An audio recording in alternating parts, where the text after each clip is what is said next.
वैष्णव गोसाई कि आप वैष्णव कौन होते हैं? वैष्णव किसे बोलते हैं? वैष्णव किसे बोलते हैं? हम वैष्णव सदाचार कोर्स कर रहे हैं। यस गायत्री माता जी। चार नियम का पालन करते हैं। वैष्णव कौन होते हैं? वैष्णव का मतलब क्या है? हाँ, जो विष्णु के भक्त हैं उन्हें वैष्णव बोलते हैं, है ना? तो विष्णु मतलब जो सबसे सब आदि विष्णु कौन है? भगवान कृष्ण, है ना?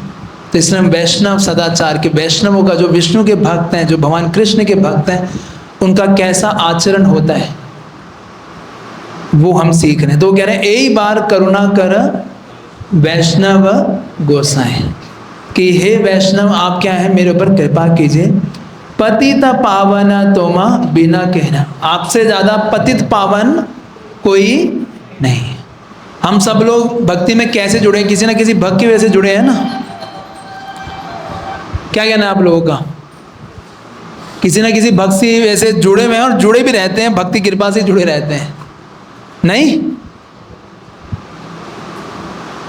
सभी लोग अगर आप देखेंगे अपनी भक्ति के अंदर, आप किसी न किसी भक्त के संपर्क में, या भक्ति किसी भक्त ने आपको आके 7 डे के लिए रजिस्टर किया, किसी भक्त ने आके आपको बताया कि हमारे यहाँ प्रोग्राम होता है, क्लासेस होती हैं, किसी भक्त ने आपको प्रसाद खिलाया, खिचड़ी बांटते हुए दिख गया, आपने प्रसाद खाया, आपको अच्छा लगा, आप मंदिर आने लगे, है ना? तो आप जो भगवान के श्रृंगार देखते हो वो भी किसी भक्त के द्वारा सजाया जाता है ना? तो भक्तों की कृपा से ही हम क्या हैं, भक्ति कर पाते हैं। तो कह रहे हैं पतित पावन, और कह रहे हैं जहाँ निकट गेले पापा दूरे जाए, है ना? जिनके निकट जाने से पाप क्या है, दूर भागने लगते हैं। एमा न दयाला प्रभु केबा कोथा पाए, कि ऐसे दयालु प्रभु, ऐसे दयावान कौन होंगे वैष्णव के अलावा। गंगा र पराशा होले पाश्चात्य पावन, कि गंगा का स्नान करने से व्यक्ति क्या होता है, शुद्ध होता है ना? लेकिन भक्तों के दर्शन करने मात्र से, दर्शने पवित्र करो यही तुम्हारा गुण, कि आपको तो दर्शन करने मात्र से ही पवित्र हो जाता है। ये है वैष्णवों का गुण। फिर क्या है, हरि स्थाने अपराध तारे हरि नाम, कि अगर कोई भगवान के प्रति अपराध करता है, जैसे कोई भगवान की सेवा करता है, डीडी वर्शिप करता है, उसमें कुछ अपराध हो जाते हैं, तो वो हरिनाम लेके क्या हो जाएंगे, खत्म हो जाएंगे। लेकिन तोमा स्थाने अपराधे ना ही परित्राण, कि कोई आपके प्रति अपराध करता है तो उसको बचना बहुत मुश्किल है। तुम्हारा हृदय सदा गोविंद विश्राम, कि आपके हृदय में कौन विश्राम कर रहे हैं? तो हमारे हृदय में कौन विश्राम कर रहे हैं?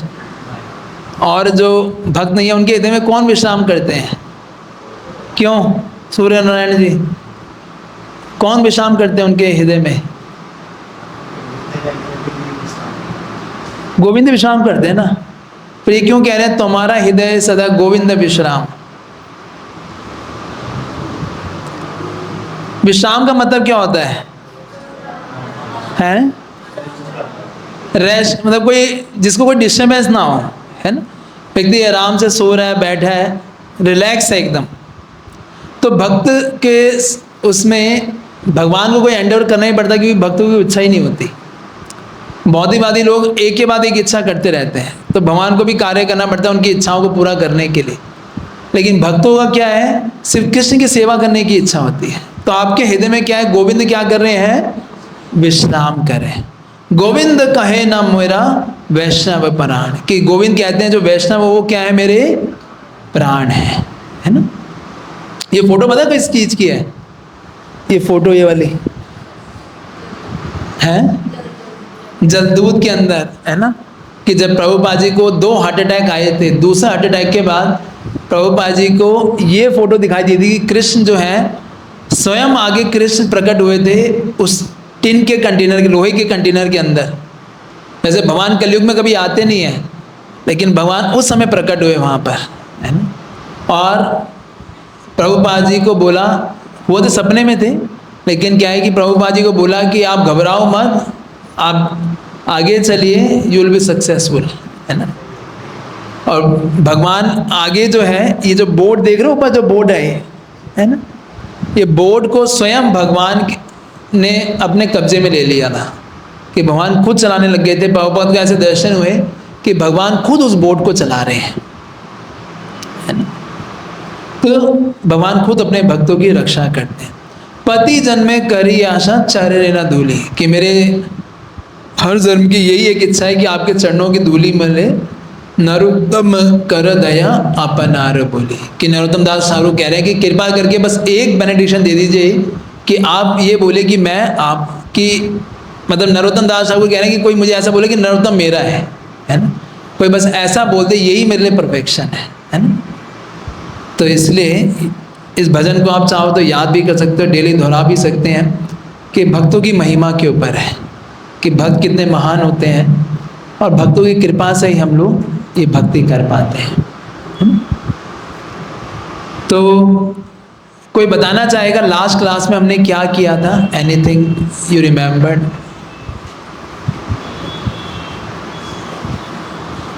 ये वाला पंखा बंद कर सकते हैं, इस वाले को बंद कर दीजिए बस। यस, लास्ट क्लास कब हुई थी ये पता है हमारी? हैं? नहीं, जनवरी में भी एक क्लास हुई थी, 25 और जनवरी। हाँ, तो जनवरी निकल गया, फरवरी निकल गया, मार्च निकल गया, अप्रैल के मिड में हम कर रहे हैं। तो quite a long time back after. Prasad वितरण और सेवन। आप लोग सबने प्रार्थना बोलना शुरू कर दिया अच्छे से? प्रसाद खाने से पहले बोलते हैं पूरी प्रार्थना, सब लोग बोलते हैं? अभी जैसे 2 लोगों का मुंह ऐसे ऐसे हिल रहा है, और कितने लोग बोलते हैं डेली? अच्छा, सारे नहीं बोल पाते हैं। अच्छा, याद है आप सबको? कहीं होता है कि भाई याद है लेकिन इतना जल्दी होती है खाने की कि बोल ही नहीं पाते। ठीक है, हो गया, चलो।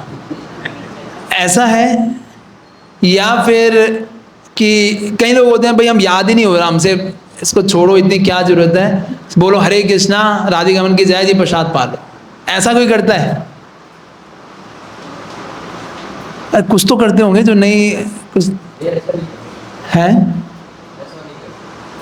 पूरा महामंत्र पूरा बोलते हैं। महाप्रसादे गोविंदे नाम ब्राह्मण्य वैष्णवे सब पुण्य बतम राजन विश्वास नेव जायते शरीर विद्या जाल जड़ेन्द्रिया ताहे का जीवे पहले विशेष आग्रे तार मध्य जीवाति लोभमय सुदुर्मति ताकि पिता कठिन संसारे कृष्ण बड़ा दयामय करी बारे जीवा जाय स्वापसाद निंदलो भाई से नामृत पाओ श्री राधा कृष्ण गुण गाओ प्रेम डाको श्री चैतन्य निताय जय निमाय जय निताय जय श्री कृष्ण चैतन्य प्रभु नित्यानंद श्री अद्वैत गदाधर शिवासादि गौर भक्तवृंद हरे कृष्णा कृष्णा कृष्णा हरे हरे हरे राम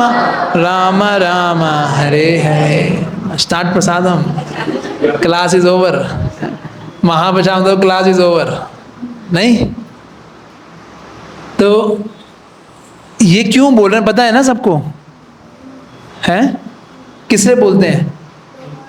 ये जरूर याद करके रखिएगा आप लोग। अगर आप दीक्षा के कभी इंटरव्यू के लिए आएंगे, कुछ होगा, हमने भी किसी से पूछा होगा यही प्रार्थना नहीं आती थी, तो हमने ये तो बिल्कुल ऐसी प्रार्थना है जो मतलब याद करने की जरूरत नहीं है। ये तो इतनी बार बोलते हो आप दिन में, मतलब वैसे ही याद हो जाएगी।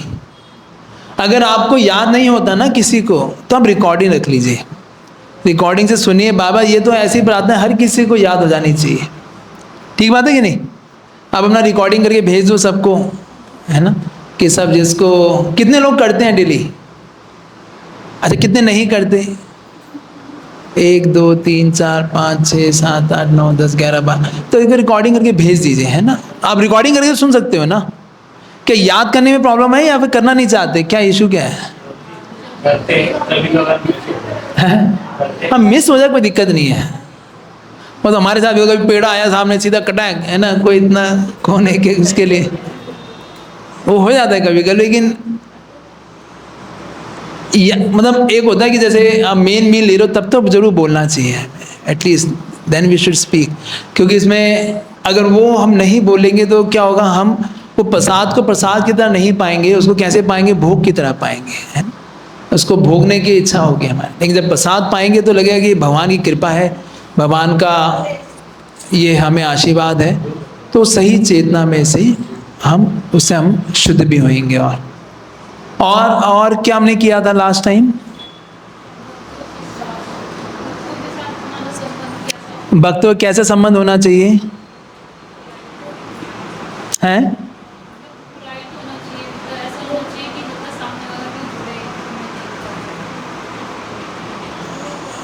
अच्छा, ऐसा होना चाहिए कि दूसरा सामने वाला जुड़े हमसे। अच्छा, और कोई सीनियर भक्त है जो हमारे, वो हमारे साथ रहकर प्रमोशन ले सके, लेकिन हमें अपनी मर्यादा रखनी चाहिए। यस, कि हो सकता है कि कोई सुपीरियर जो है हमारे साथ आके हमारे गले पे हाथ रख ले या आपसे बहुत फैमिलियर हो, है ना, हो सकता है ऐसा। लेकिन हमें अपनी मर्यादा को नहीं भूलना चाहिए, है ना, कि हम हमेशा एक रिस्पेक्टफुल, एक वो कई बार हमें कंफर्ट करने के लिए हमें, ताकि हम अपना हृदय आराम से खोल सकें, तो कंफर्ट प्रदान करते हैं, है ना। लेकिन कभी आपने भी आपने उसने हाथ रखा, आपने भी रख लिया, तो वो क्या हो जाएगा, वो मर्यादा ब्रेक हो जाता है ना। और क्या सीखा था हमने श्रवण बू, और क्या सीखा था? हाँ जी,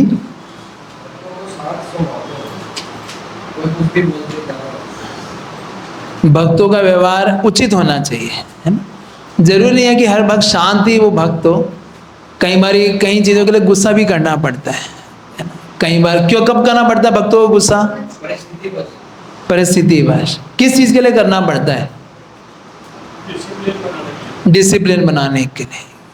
कई बारी किसी को, कई लोग भक्ति में स्टेगनेंट हो जाते हैं एकदम ना, हिलते नहीं है, तो उनको हिलाने के लिए कभी कभी गुस्सा करना पड़ता है। भाई कुछ करो, सीखो, ऐसे भी रह जाओगे तो कैसे चलेगा आगे। कई बार वो गलती करते, अगर नहीं आप बोलोगे तो गलती करता रहेगा, सुधरेगा ही नहीं। तो जरूरी नहीं है कि हर वक्त हमेशा भक्त शांति हो, परिस्थिति बस उसका जो गुस्सा है, जैसे हनुमान जी ने गुस्सा दिखाया, अब बोले हनुमान जी भक्त हैं, वो परम भक्त है, महान से महान भक्त है, पूरी लंका जला डाली, नहीं डाली?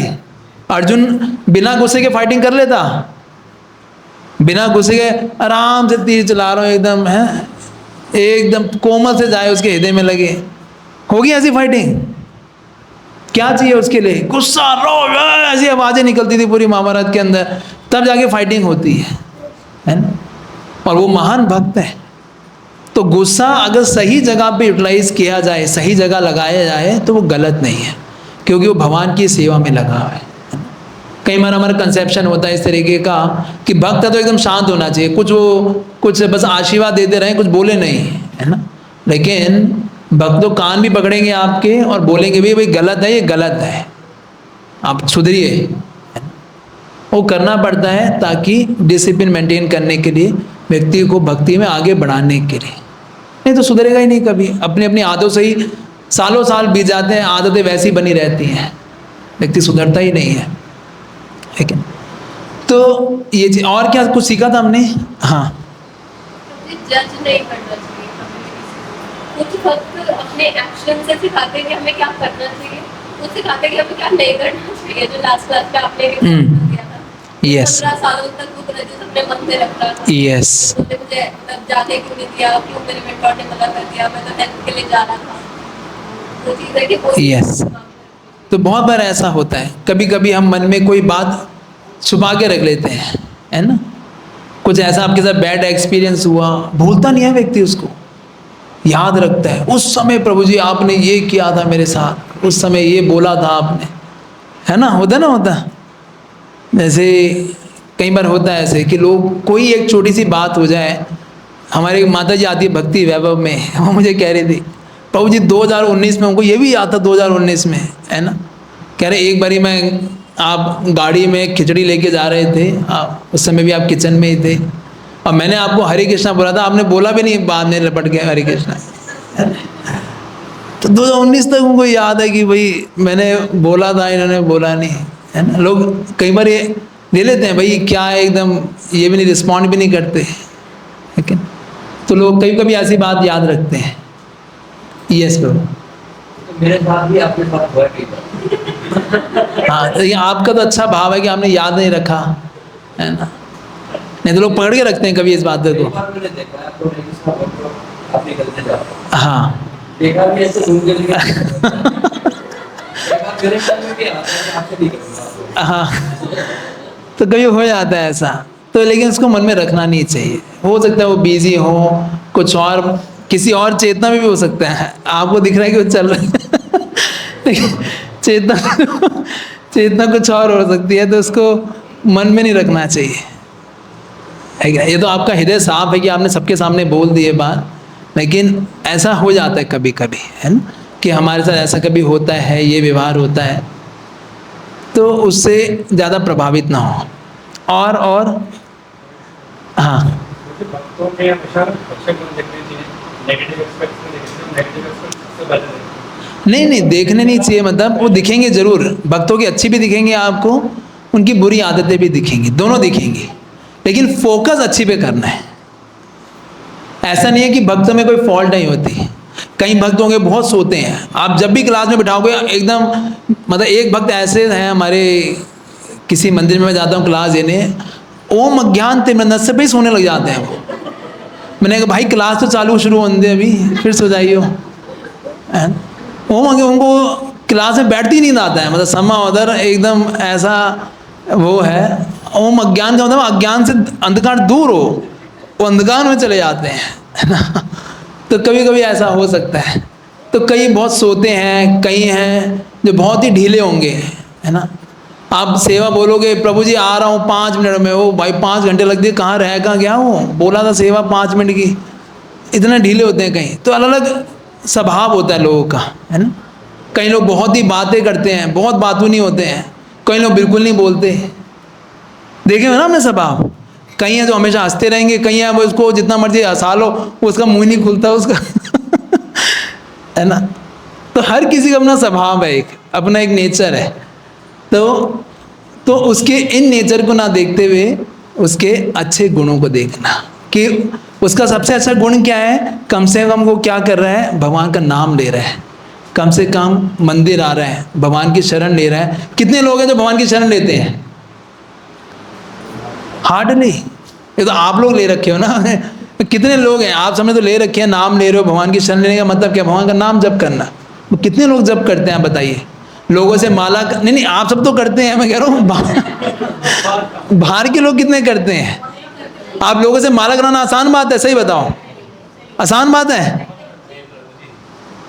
मतलब मुझे याद है मैं जब कॉलेज में प्रीचिंग करता था, एक माला कराने के लिए नानी याद दिला देते बच्चे, इतना प्रसाद खिला देते उसे, यार तू प्रसाद खा, कुछ तो कर, तू माला कर दो, एक माला नहीं करके देता था, है ना। एक हमारे कॉलेज NSIT के अंदर एक बच्चा है, बोला प्रभु जी मेरी 64 हो गई आज। तो जैसे आप ना होते ऐसी एक डिवोटी बोले पीछे से, बोले प्रभु क्या प्रचार कर रहे हो आप, 64 करने लग गया ये। मैंने 64 माला नहीं है, 64 महामंत्र है। 11 महामंत्र से 64 पे लेके आया था उसे, है कि इतना मुश्किल होता है। सही बता रहा हूँ, लोगों से हरिनाम कराना आसान बात नहीं है। डरते हैं। हाँ डरते हैं, अलग अलग कंसेप्शंस होते हैं। तो कोई अगर माला कर रहा है, भगवान का नाम ले रहा है, तो बहुत विशेष कृपा है उसके ऊपर भगवान की। तो यही सबसे बड़ा गुण है उन लोगों का। और चीज़ें जो है वो समय के साथ क्या हो जाएंगी, ठीक हो जाएंगी। तो आज हम लोग जो पढ़ेंगे वो पढ़ेंगे आगे वहीं से, वैष्णवों के साथ कैसा व्यवहार होना चाहिए। तो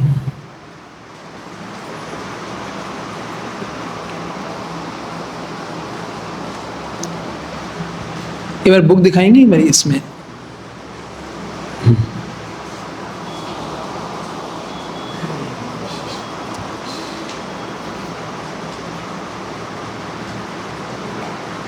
तो हमने पिछली बार किया था कैसे ये किया था हमने सन्यासियों के साथ कैसे व्यवहार है, तो हमने भक्तों से संबंध किया था, है ना, dealing with devotees, dealing with seniors, वरिष्ठ वैष्णवों के साथ कैसा एक करना चाहिए। तो इसको करने से पहले क्यों हमें ये सीखने की ज़रूरत है, मैं आप लोगों को एक ये स्टोरी बताते हैं जो कि ये चैतन्य चरितामृत का अंत्य लीला का 4था चैप्टर है, जिसमें सनातन गोस्वामी जानते हैं कौन है, किसी को पता है? जो 6 गोस्वामियों ने, जिन्होंने वृंदावन के सारे मंदिर बनाए, सारे महाप्रभु के शिष्य थे, जिन्होंने सारे स्क्रिप्चर्स लिखे, तो उनमें से एक जो सबसे बड़े थे वो कौन थे? सनातन गोस्वामी। तो सनातन गोस्वामी जो थे, महाप्रभु एक बार जब जगन्नाथपुरी में रह रहे थे तो वहाँ पे सनातन गोस्वामी को बुलाते हैं महाप्रभु। ये दिखाई दे रहा है आप लोगों को? तो इसमें लिखा है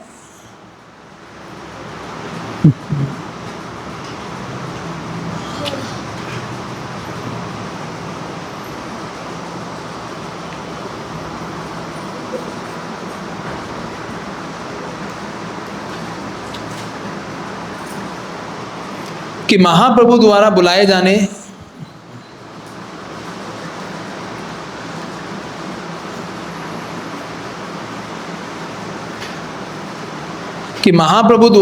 जाने के हर्ष से अभिभूत सनातन गोस्वामी को यह अनुभव नहीं हुआ कि उनके पास, तो सनातन गोस्वामी को जब महाप्रभु ने बुलाया तो जगन्नाथपुरी मंदिर के सामने एक बीच का रास्ता है, वहाँ पे एक बहुत बड़ा वो है, बीच है, समुद्र है वहाँ पे, और एक है, 2 रास्ते थे महाप्रभु के पास जाने के, कि एक तो जगन्नाथ मंदिर के सामने से जाते, एक था कि बीच के रास्ते से आते।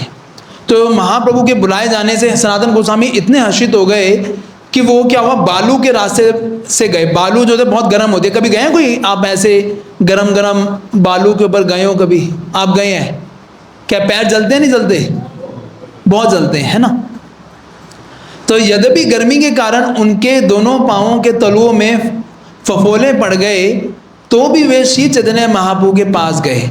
वहां उन्होंने महाप्रभु को भोजन के बाद विश्राम करते पाया। गोविंद ने महाप्रभु का जो अवशेष था वो सनातन गोस्वामी को दिया, और सनातन गोस्वामी महाप्रभु के पास जाते हैं। तो महाप्रभु ने उनसे पूछा, तुम किस मार्ग से होकर आए हो?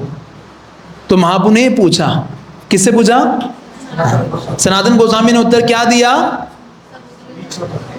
लिखा है ना, पढ़िए एक साथ, मैं समुद्र तट के मार्ग से आया हूं, है ना। श्री चैतन्य महाप्रभु ने कहा, तुम समुद्र किनारे से होकर कैसे आए जहां की बालू इतनी गर्म है? तुम सिंह द्वार के सामने के मार्ग से क्यों नहीं आए? वह अत्यंत शीतल है, वहां से आना चाहिए था आपको। गर्म बालू ने तुम्हारे तलवों में फफोले उत्पन्न कर दिए होंगे, अब तुम चल नहीं सकते, तुमने इसे कैसे सहन किया? सनातन गोस्वामी ने उत्तर दिया, मुझे ना तो अधिक पीड़ा का अनुभव हुआ, ना ही मैं यह जान पाया कि तपिश के कारण फफोले पड़े हैं। अब क्यों नहीं गए? सनातन गोस्वामी ने यह आंसर दिया, सिंह द्वार के निकट से जाने का मुझे अधिकार नहीं है, क्योंकि वहां जगन्नाथ जी के सेवक सदा आते जाते रहते हैं। वहां सेवक निरंतर आते जाते रहते हैं, यदि मैं उन्हें छू लेता तो मेरा क्या हो जाता? सर्वनाश हो जाता। क्यों सर्वनाश हो जाता? भगवान जगन्नाथ जी का सेवक है, वो जगन्नाथ जी के सेवक हैं, लेकिन सेवा करते हुए क्या है, क्योंकि सनातन गोस्वामी क्या थे, एक मुस्लिम के यहाँ नौकरी कर दी उन्होंने। पहले के बहुत ज़्यादा कास्ट, अगर मुस्लिम किसी को टच भी कर लेता था तो उससे फिर बहिष्कृत कर दिया जाता था। तो सनातन गोस्वामी बोले, अगर मैं ऐसे उनको टच कर लेता तो वो लोग क्या होते, फिर अपनी जगन्नाथ जी की सेवा नहीं कर पाते। इन सब बातों को सुनकर श्री चैतन्य महाप्रभु अत्यंत प्रसन्न हुए और इस तरह बोले। महाप्रभु ने क्या बोला, मेरे पीछे पीछे दोहराइएगा, यद्यपि हो तुम ही हो जगत पावन, तुम स्पर्शे पवित्र होए देव मुनिगण। तथापि भक्त स्वभाव मर्यादा रक्षण,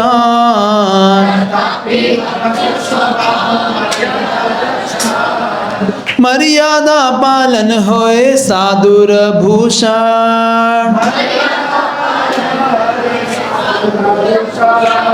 तो इसमें वो कह रहे हैं सनातन गोस्वामी को, हे प्रिय सनातन, अब मेरे साथ साथ एक साथ पढ़िए, क्या बोल रहे हैं? हे प्रिय सनातन, साथ साथ, यद्यपि तुम सारे ब्रह्मांड के उद्धारक हो और देवता तथा बड़े बड़े संत तुम्हारे स्पर्श से शुद्ध बन जाते हैं, किंतु वैष्णव शिष्टाचार का पालन और रक्षण करना भक्त का गुण है।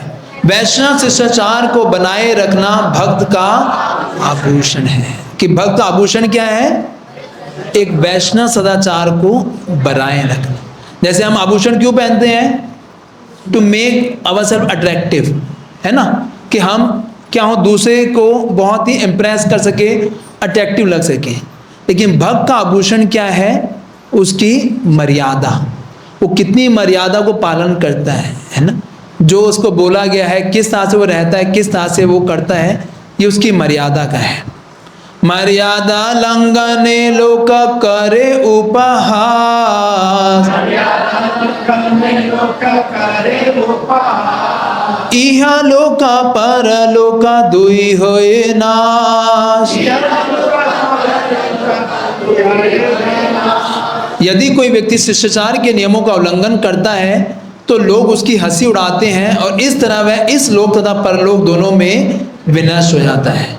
मर्यादा राखिले तुष्ट कैले मोरा मान, तुम ये छे ना करिले करे कौन जान।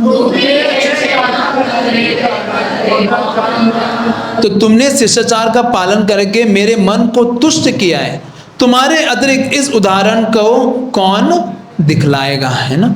और ऐसा बोल के महाप्रभु ने उनका सनातन गोस्वामी का आलिंगन किया, और सनातन गोस्वामी के क्या पूरा को वो हुआ था, उनके पस पड़ी हुई थी पूरे शरीर के अंदर, और उन्हें सोचा था कि मैं क्या करूँगा, रथ यात्रा के समय पे अपने शरीर को नीचे आके त्याग दूंगा, क्योंकि शरीर में इतनी पस पड़ रही है। लेकिन महाप्रभु ऐसे शरीर को क्या कर रहे हैं? आलिंगन कर रहे हैं। सनातन के शरीर के खुजली के घावों से रिसने वाली पस महाप्रभु के शरीर में लग गई, है ना। और यद्यपि सनातन गोस्वामी ने श्री चैतन्य महाप्रभु को आलिंगन करने से बार बार मना किया, किंतु महाप्रभु ने फिर भी वही किया। अतः उनके शरीर पे सनातन के शरीर से निकलने पस का लेप हो गया। इससे सनातन गोस्वामी क्या हो गए? अत्यधिक दुखी हो गए। तो ये मर्यादा का पालन करना बहुत इंपॉर्टेंट है। मर्यादा का मतलब क्या है?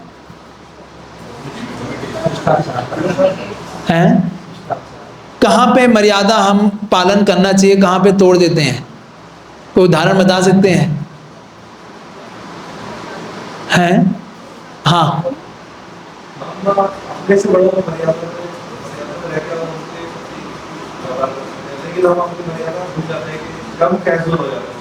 ओके, बहुत अच्छा बताया कि हम जो वरिष्ठ भक्त हैं उनके साथ बहुत कैजुअल होके हम बिहेवियर कर लेते हैं। हाँ, हमें मतलब मर्यादा वैष्णव के संग में रखना चाहिए। अब जहाँ वैष्णव को कोई अपराध करता है, कोई मतलब मुझसे बोलता है, वहाँ मर्यादा को बोलना चाहिए। अगर वो गलत कर रहा है उसको हम, ठीक है, वो एक अलग केस हो गया। लेकिन मर्यादा कैसे है कि भाई जैसे प्रभु जी लोग को माता जी से कैसे व्यवहार करना चाहिए, उसकी एक मर्यादा है। माता जी इसको कैसे प्रभु जी के साथ व्यवहार करना चाहिए, वो भी एक मर्यादा है। प्रभु जी को प्रभु जी के साथ कैसे व्यवहार करना चाहिए, उनकी मर्यादाएं हैं। माता जी को माता जी के साथ कैसे व्यवहार करना चाहिए, वो एक मर्यादा है कि हम ना तो बहुत ज़्यादा कैजुअल हों और ना बहुत ज़्यादा वी बिकम कि है ना कि जो भी मन में आए वैसा व्यवहार हमने कर लिया। तो उन मर्यादाओं को रखना ये बहुत इंपॉर्टेंट है। और इसमें इंसिडेंस कौन सा आता है आगे कि अब सनातन गोस्वामी ने ये जगदानंद पंडित को बताया कि ये मेरे से अपना, प्लीज़ इसको टच मत कीजिए, है ना, कुछ भी जैसा भी है, कि उन्होंने सनातन गोस्वामी ने जगदानंद पंडित से बोला कि मैं बहुत परेशान हूँ, बार बार महाप्रभु मेरा आलिंगन करते हैं, तो आप कुछ सुझाव दीजिए, मुझे अच्छा नहीं लगता। तो जगदानंद पंडित ने कहा तुम्हारे रहने के लिए सर्वाधिक उपयुक्त स्थान वृंदावन है, तुम रथ यात्रा उत्सव का दर्शन करने के बाद वहां लौट सकते हो, कि तुम अभी जगन्नाथपुरी में मत रहो, तुम कहाँ जाओ, वृंदावन चले जाओ। तो अगले दिन महाप्रभु उनसे दोनों से मिलने के लिए आते हैं और उन्होंने सनातन गोस्वामी ने जगदानंद पंडित को तो बोल दिया, आपने बहुत ज़्यादा परामर्श दिया। तो लेकिन अगले दिन क्या होता है, श्री चैतन्य महाप्रभु हरिदास और तथा सनातन गोस्वामी से मिलने गए और मिलने के बाद उन्होंने उनको प्रणाम किया जब महाप्रभु आए। और सनातन गोस्वामी के क्योंकि पूरे बॉडी में पस थी तो उन्होंने दूर से ही नमस्कार किया, है ना। किंतु श्री चैतन्य महाप्रभु ने उनको आलिंगन करने के लिए बारंबार पास बुलाया। अपराध करने के भय से सनातन गोस्वामी श्री चैतन्य महाप्रभु से मिलने आगे नहीं गए, किंतु महाप्रभु उनसे मिलने आगे बढ़े। सनातन गोस्वामी बार बार पीछे हट रहे थे और महाप्रभु दोनों को लेकर एक साथ, हरिदास ठाकुर और उनको लेकर एक साथ बैठ गए। तो महाप्रभु ने उनको कहा, मैं यहाँ तो अपने लाभ के लिए आया था, किंतु मैं देखता हूँ कि उल्टा हो रहा है, मैं सेवा के लिए अयोग्य हूँ, मैं दिन प्रतिदिन अपराध ही करता हूँ। ये किसने बोला, सनातन गोस्वामी ने, कि मैं तो यहाँ सेवा के लिए आया था, लेकिन अब मेरे बॉडी को स्पर्श करके क्या है, आपको वो सारा देखना पड़ रहा है, मैं क्या हो रहा है, मेरे से अपराध हो रहा है ना। और मैं स्वभाव से ही निज जन्मा हूँ, ऐसे करके वो कह रहे थे। मेरे शरीर के घावों से बहुत खून बह रहा है और मेरा शरीर बहुत भयावह स्थिति में है। तो ये ऐसे सनातन गोस्वामी ने बोला। और मुझे अब वो कहते हैं कि आप मुझे, ये विनती है मेरी, मुझे कहाँ दीजिए, वृंदावन जाने के लिए आज्ञा दीजिए। और फिर वो एक नाम ले देते हैं, वो कहते हैं मैंने जगदानंद पंडित से भी उनका मत जानने के लिए परामर्श किया है और उन्होंने भी मुझे क्या बोला है, वृंदावन जाने के लिए परामर्श दे दिया है। जैसे ही महाप्रभु सुनी, एति सुनी महाप्रभु सरोष अंतरे, जगदानंद क्रुद्ध हय करे तिरस्कारे। यह सुनकर क्रुद्ध होकर श्री चैतन्य महाप्रभु ने कहा, जगदानंद पंडित की भर्त्सना करने लगे महाप्रभु। महाप्रभु ने उसको बोला, जग्गा, है ना, है ना, जगदानंद पंडित अभी केवल छोकरा है, किंतु वह इतना गर्वीला हो गया है कि अपने आप को तुम जैसे व्यक्ति को उपदेश देने के लिए सक्षम मानता है। आध्यात्मिक उन्नति के मामले में तथा सामान्य व्यवहार में भी तुम उसके गुरु तुल्य हो, फिर भी वह अपने मूल्य को ना जानते हुए तुम्हें परामर्श देने का क्या कर रहा है, दुस्साहस कर रहा है। हे प्रिय सनातन, तुम तो मेरे सलाहकार जैसे हो क्योंकि तुम प्रामाणिक व्यक्ति हो, किंतु जग्गा तुमको उपदेश देना चाहता है, यह तो एक शरारती बालक की दृढ़ता ही है ना। जब श्री चैतन्य महाप्रभु इस तरह जगदानंद पंडित को डांट रहे थे, तो महाप्रभु ने क्यों डांटा जगदानंद पंडित को, क्यों भर्त्सना करी उसकी, क्यों ब्लास्फेम किया?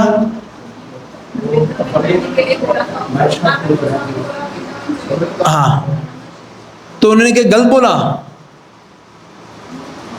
अधिकार हाँ, यस, बिकॉज सनातन गोस्वामी उनसे बहुत सीनियर थे, है ना, और उनको एडवाइस देते हुए बहुत सोचना चाहिए था या उनको बोलना चाहिए था, भैया महाप्रभु से पूछो, वो आपके, मैं कैसे आपको कुछ एडवाइस दे सकता हूँ। तो उन्होंने क्या किया, अपनी मर्यादा का उल्लंघन किया, है ना। तो महाप्रभु ने इसे उनको डांटा। और लेकिन अब सनातन गोस्वामी देखो, अब ऐसा नहीं है, बहुत खुश हुए कि आप तो डांट रहे हो, ये तो बड़ी अच्छी बात है ना। कहीं कोई किसी को सुनते हैं तो हमें, हमारे कान एकदम खुल जाते हैं किसी के कुछ वो सुनते हुए, ऐसा कि किसी को मार पड़ रही है। तो लेकिन सनातन गोस्वामी क्या बोले, अब मैं जगदानंद के सौभाग्य को समझ पाया हूँ, मैंने अपने दुर्भाग्य को भी समझ लिया। इस जगत में जगदानंद के समान सौभाग्यशाली भाग्यशाली कोई नहीं है। आप तो जगदानंद को स्नेह में बंधनों का अमृत पिला रहे हैं और मेरी गौरव स्तुति करके आप मुझे नीम तथा निश्चिंदा का कटु रस पिला रहे हैं। मतलब सनातन गोस्वामी क्या बोले कि जगदानंद आपको ज्यादा प्रिय है। क्यों? क्योंकि आप उसे डांट रहे हो। मतलब डांटता आदमी किसको है? जो अपना होता है। अब बाहर वाले व्यक्ति को थोड़ी डांट सकते हो, उसको थोड़ी बोलोगे कि भाई तू कुछ भी कर, उसको कोई मतलब थोड़ी है। लेकिन डांटने किसको है? उस मोर क्लोज टू अस, उसको इंप्रूव करने के लिए। वो कह रहे हैं कि जगदानंद आपसे ज्यादा प्रिय है आपको, क्योंकि आप उसे डांट रहे हो। और मुझे क्या कर रहे हो आप? ग्लोरीफाई कर रहे हो। तो मुझे क्या पिला रहे हो? एक नीम का जूस पिला, कड़वा जूस पिला के मुझे क्या कर रहे हो? दूर कर रहे हो। है ना। तो इसका मतलब क्या, Jagannath is more dear to you. तो सनातन गोस्वामी ने ऐसा बोला तो महाप्रभु एकदम शर्मा गए, बोले नहीं नहीं ऐसा कुछ नहीं है, you are also very close to me, लेकिन मैं तो उसके अधिकार के बारे में बता रहा था कि उसका अधिकार नहीं है ऐसे बोलने का, है ना। तो ये शास्त्रों में प्रमाण है किस तरीके से कि व्यक्ति अगर अपने मर्यादा का, अपने जो उसका अधिकार है, अगर उससे ऊपर जाके अगर वो करता है तो कभी कभी क्या होता है, बहुत सहना पड़ता है, बहुत सारी दिक्कतें आ जाती हैं, है ना। हमारे भक्ति में जीवन में भी अच्छी खासी प्रॉब्लम्स आ जाती हैं इसके कारण। तो इसलिए क्या करना चाहिए, हमें इन मर्यादाओं को ध्यान में रखना चाहिए। इसलिए यहाँ पे बताया जा रहा है कि हमें ये, इसलिए आप लोगों को ये सब सिखाया जा रहा है, ये वैष्णव एडिकेट, ये सारे नियम बताए जा रहे हैं ताकि कहीं हम इस ट्रैप में ना फंस जाएं, है ना। क्योंकि जब हम भक्ति करते हैं तो ये चीज़ों का अगर आपको यही नहीं पता आपको कैसे व्यवहार करना है, कैसे रहना है, कैसे भक्तों के साथ व्यवहार करना है, तो क्या होगा कि हम अनजाए, हम या तो अपराध या फिर हम लोग अच्छे संबंध कभी नहीं बना पाएंगे, है ना। भक्तों के साथ अच्छे रिलेशनशिप नहीं हो पाएंगे। तो हमने यहाँ पे कवर किया था कि वैष्णव के साथ किस तरह से व्यवहार होना चाहिए। तो इसमें है कि सबसे पहले कैसे रिस्पेक्ट करना चाहिए, है ना। तो इसमें सबसे ऊपर किसको बताया गया है, गुरु को, है ना, कि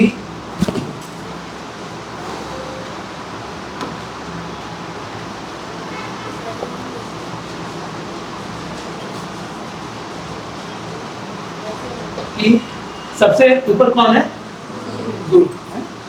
गुरु तो गुरु वर्ग हमारे, उसके बाद सन्यासी,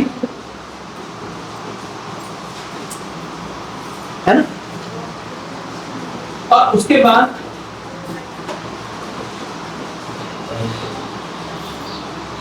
ब्राह्मण दीक्षित भक्त है, और फिर दीक्षित,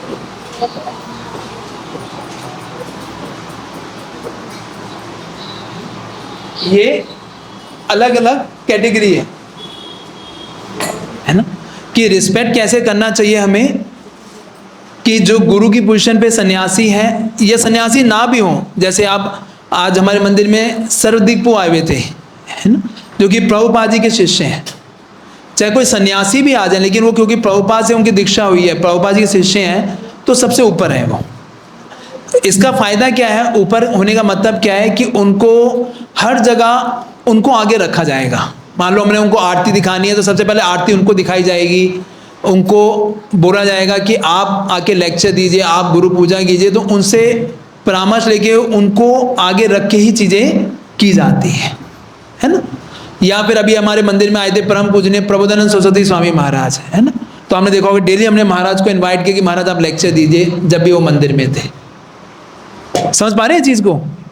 तो इसलिए सन्यासी, फिर कोई डिवोटी हैं जिन्होंने ब्राह्मण दीक्षा लिया हुआ है। दो तरह की दीक्षा होती है, एक होती है पहले हरिनाम दीक्षा, और दूसरी कौन सी होती है, ब्राह्मण दीक्षा, है ना, जो कि भगवान के विग्रहों की सेवा में लगे हुए हैं या ब्राह्मण के स्तर पे कार्य करने का प्रयास कर रहे हैं।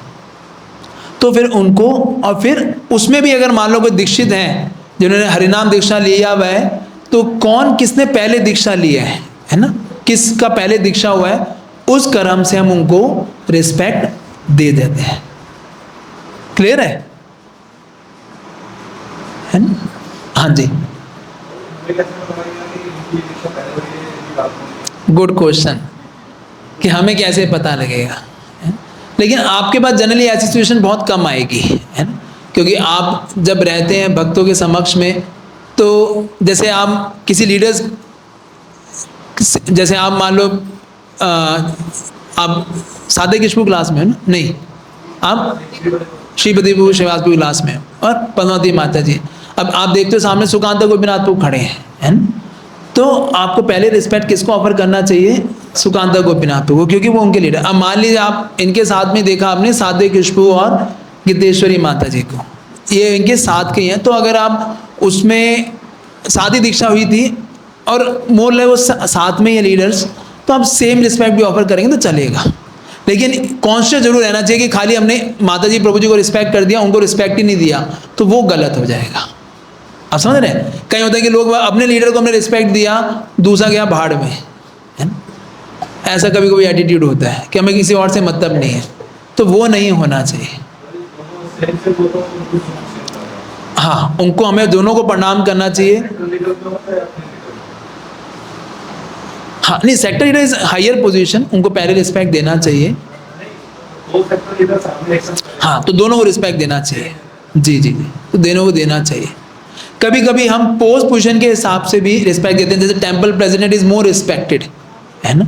जैसे हमारे मंदिर में भी आपने देखा होगा, तो हमारे मंदिर में जो सबसे वरिष्ठ भक्त हैं अभी जो हैं वो हैं वराह प्रभु, है ना? बहुत सबसे सीनियर है हमें, वैसे वो टेम्पल को प्रेसिडेंट भी हैं। उसके बाद हैं राम राघव प्रभु, जो कि वो भी बहुत वरिष्ठ भक्त हैं, जिनको काफ़ी समय हो गया, वर्ष हो गया, कम से कम 30 साल के आसपास हो गया उनको भी। उसके बाद हैं श्याम कृष्ण प्रभु हैं, और भी हैं। फिर उसके बाद फिर हम सीधा रुक्मणी कृष्ण जी होते हैं, तो उनको दिखाते हैं। फिर उसके बाद टेम्पल प्रेसिडेंट, अभी जैसे हमारे 2 टेम्पल वाइज 2 प्रेसिडेंट हो गए हैं, है ना? इस केस मुरली कृष्ण जी और इस केस वैकुंठ व्रज प्रभु, तो उनको पहले दिखाई जाती है और फिर उसके बाद सभी भक्तों को, है ना? तो ये सीनियरिटी के हिसाब से ये इम्पोर्टेंस है, क्योंकि इससे क्या होता है, हमें पता होता है कि हमें कैसे शिष्टाचार, कैसे व्यवहार करना चाहिए, है ना? किस तरह से हमें उनके साथ मर्यादा रखना चाहिए। क्योंकि कई बार लोगों को नहीं पता होता, उनको ट्रेनिंग नहीं होता, तो फिर वो ढंग से सेवा भी नहीं कर पाते और रिलेशनशिप में भी दिक्कत आती है उस चीज़ को लेके। आप समझ पा रहे हैं चीज़ को? इसलिए यहाँ पे यही चीज़ बताई गई है कि इसके पश्चात सन्यासी का क्रम आता है। सन्यासियों की श्रेष्ठता का विचार करते हुए किनका पहले सन्यास हुआ है, जिन भक्तों ने पहले अपने से पहले हरिनाम दीक्षा ली है, उनमें हमें योग्य सम्मान देना चाहिए। तो ये कुछ चीज़ें हैं। और कभी वरिष्ठ वैष्णव के बीच में कुछ वाद विवाद दिखे तो हमें किसी का पक्ष नहीं लेना चाहिए, मतलब यू बी सेपरेटेड, वो उनका आपस में मैटर है, आप जाके उसमें कोई दखलंदाजी नहीं करना चाहिए। ठीक है, कुछ पूछना है इसमें किसी को, कुछ आपको? Anything you want to ask? कुछ पूछना चाह रहे हैं? फिर गुरु बंधु और गुरु बहन से व्यवहार, है ना? तो जो हमारे, ये किसी का मोबाइल बार बार बज रहा है, किसी कुछ,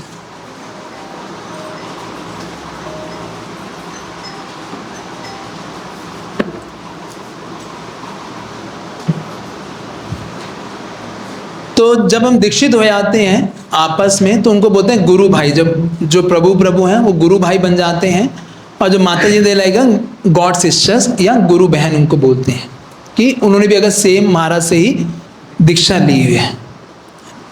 तो इसमें यह है कि हम एक दूसरे को कैसे बोलते हैं, वो तो हम आप सभी भी बोलते हैं, क्या बोलते हैं? प्रभु बोलते हैं, प्रभु या फिर माता जी, है ना? ऐसे करके हम संबोधित करते हैं। और प्रभु बोल रहे हैं इसका मतलब नहीं है कि आप प्रभु बन गए हैं, हम हमेशा दास ही हैं, है ना? कई डिवोटी बोलते रहते हैं मेरे को प्रभु सारे मेरे को प्रभु बोल रहे हैं। जैसे एक मधु सुंदर पू हमारे एक बार एक उसमें बता रहे थे, है ना?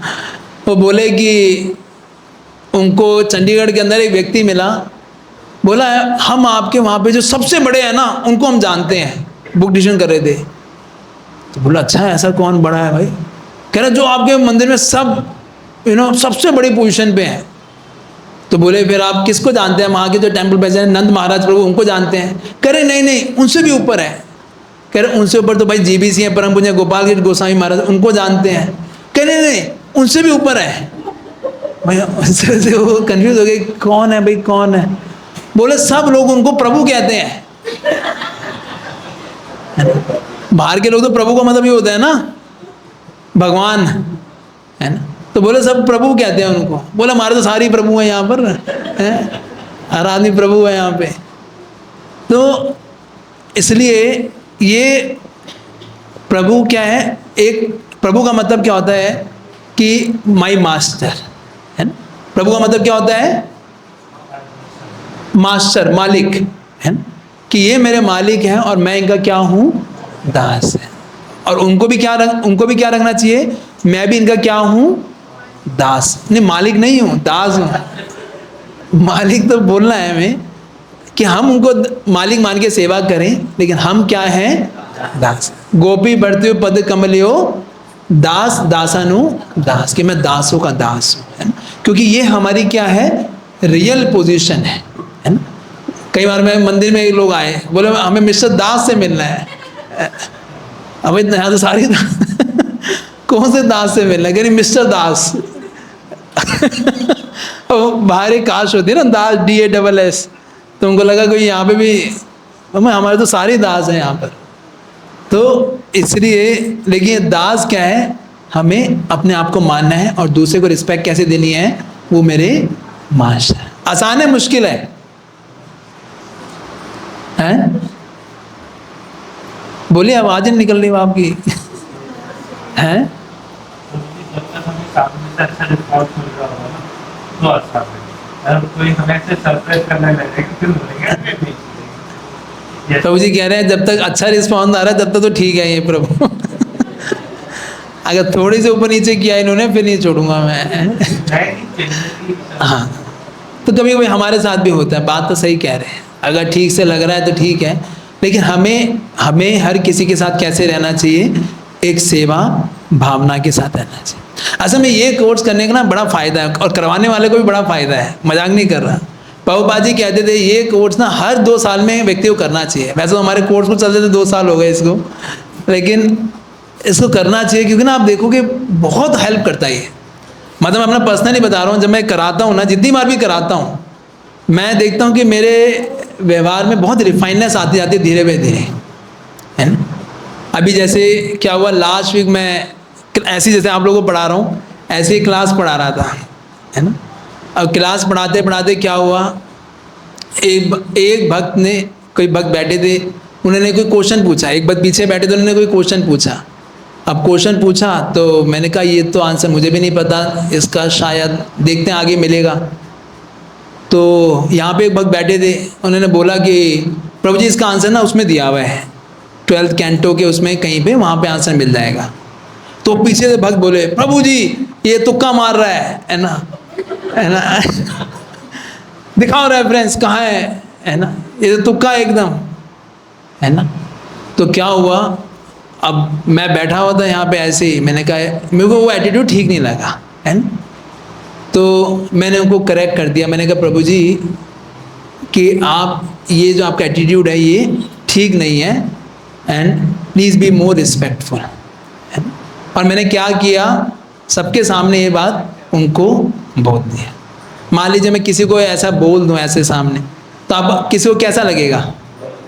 हैं? बुरा लगेगा ना, है ना। क्यों बुरा लगेगा? हैं? ईगो हर्ट हो गई, है ना, कि मैंने सबके सामने करेक्ट किया, आपको बुरा लगा, है ना। आप सबके सामने मुझे करेक्ट कर रहे हो तो मुझे बुरा नहीं लगेगा, लगेगा नहीं लगेगा, है ना। तो फिर मैं सोचने लगा मेरे से गलती क्या हुई, मैं तो ठीक किया, है ना। लेकिन बाद में मैं जब वो हमारा ब्रेक हुआ, हमारे उसमें ना ब्रेक होता है, 3 घंटे क्लास होता है क्योंकि वो, तो ब्रेक हुआ, ब्रेक होने के बीच में वो आए प्रभु जी, मैं डर गया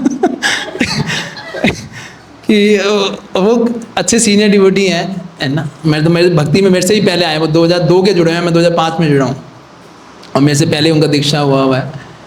तो अब वो फिर आए, बोले प्रभु जी आपने ठीक नहीं किया। तो मैंने कहा क्या हो गया? कह रहे आपने सबके सामने मुझे बोला ये चीज़ है ना। तो मैंने उनसे क्षमा मांगा, मेरे से गलती हुआ, वो भी आउट ऑफ रिएक्शन हुआ। लेकिन बाद में मैं रिफ्लेक्ट कर रहा था मेरे से गलती क्या हुई। आप बता सकते हैं गलती क्या है, कौन सा प्रिंसिपल मैंने ब्रेक किया? भाई मैंने फिर रिफ्लेक्ट किया, what was a principle that I broke. हाँ,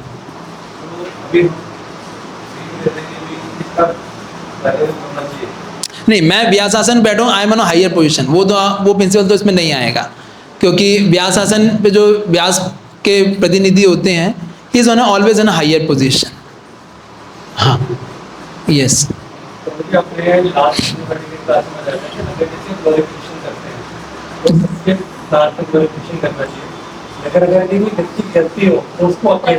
यस, ताली बजाइए प्रभु जी के लिए। मैंने कौन सा प्रिंसिपल ब्रेक किया? प्रिंसिपल आई ब्रोक इज, है ना, मैंने बाद में जब रिफ्लेक्ट किया तो आई थॉट कि द प्रिंसिपल इज ग्लोरिफिकेशन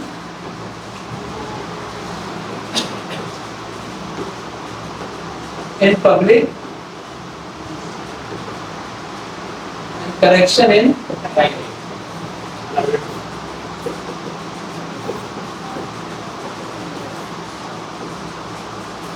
इससे क्या मतलब है कि प्रशंसा करनी हो तो सबके सामने करो, और करेक्शन देना हो तो क्या करो, हमेशा अलग से प्राइवेसी में दो, है ना।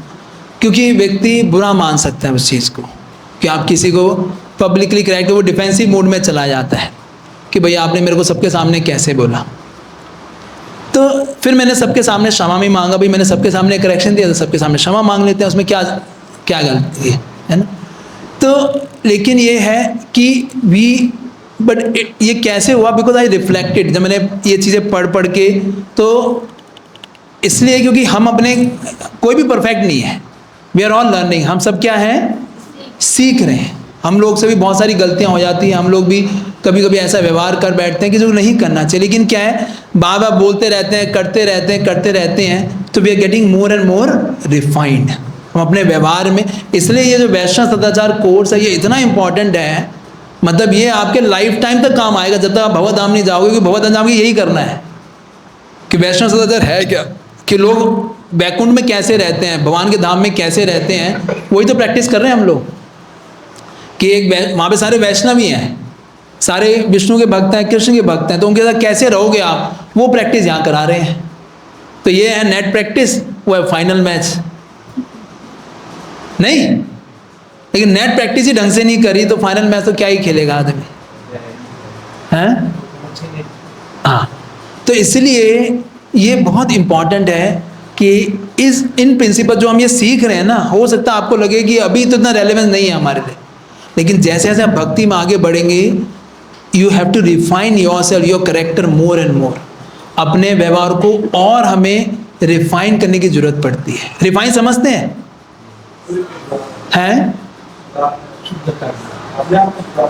हाँ, रिफाइन का मतलब होता है कि और, हाँ, मोर सटल, मोर आप सूक्ष्म चीज़ों के बारे में केयरफुल रहोगे करने से पहले, है ना।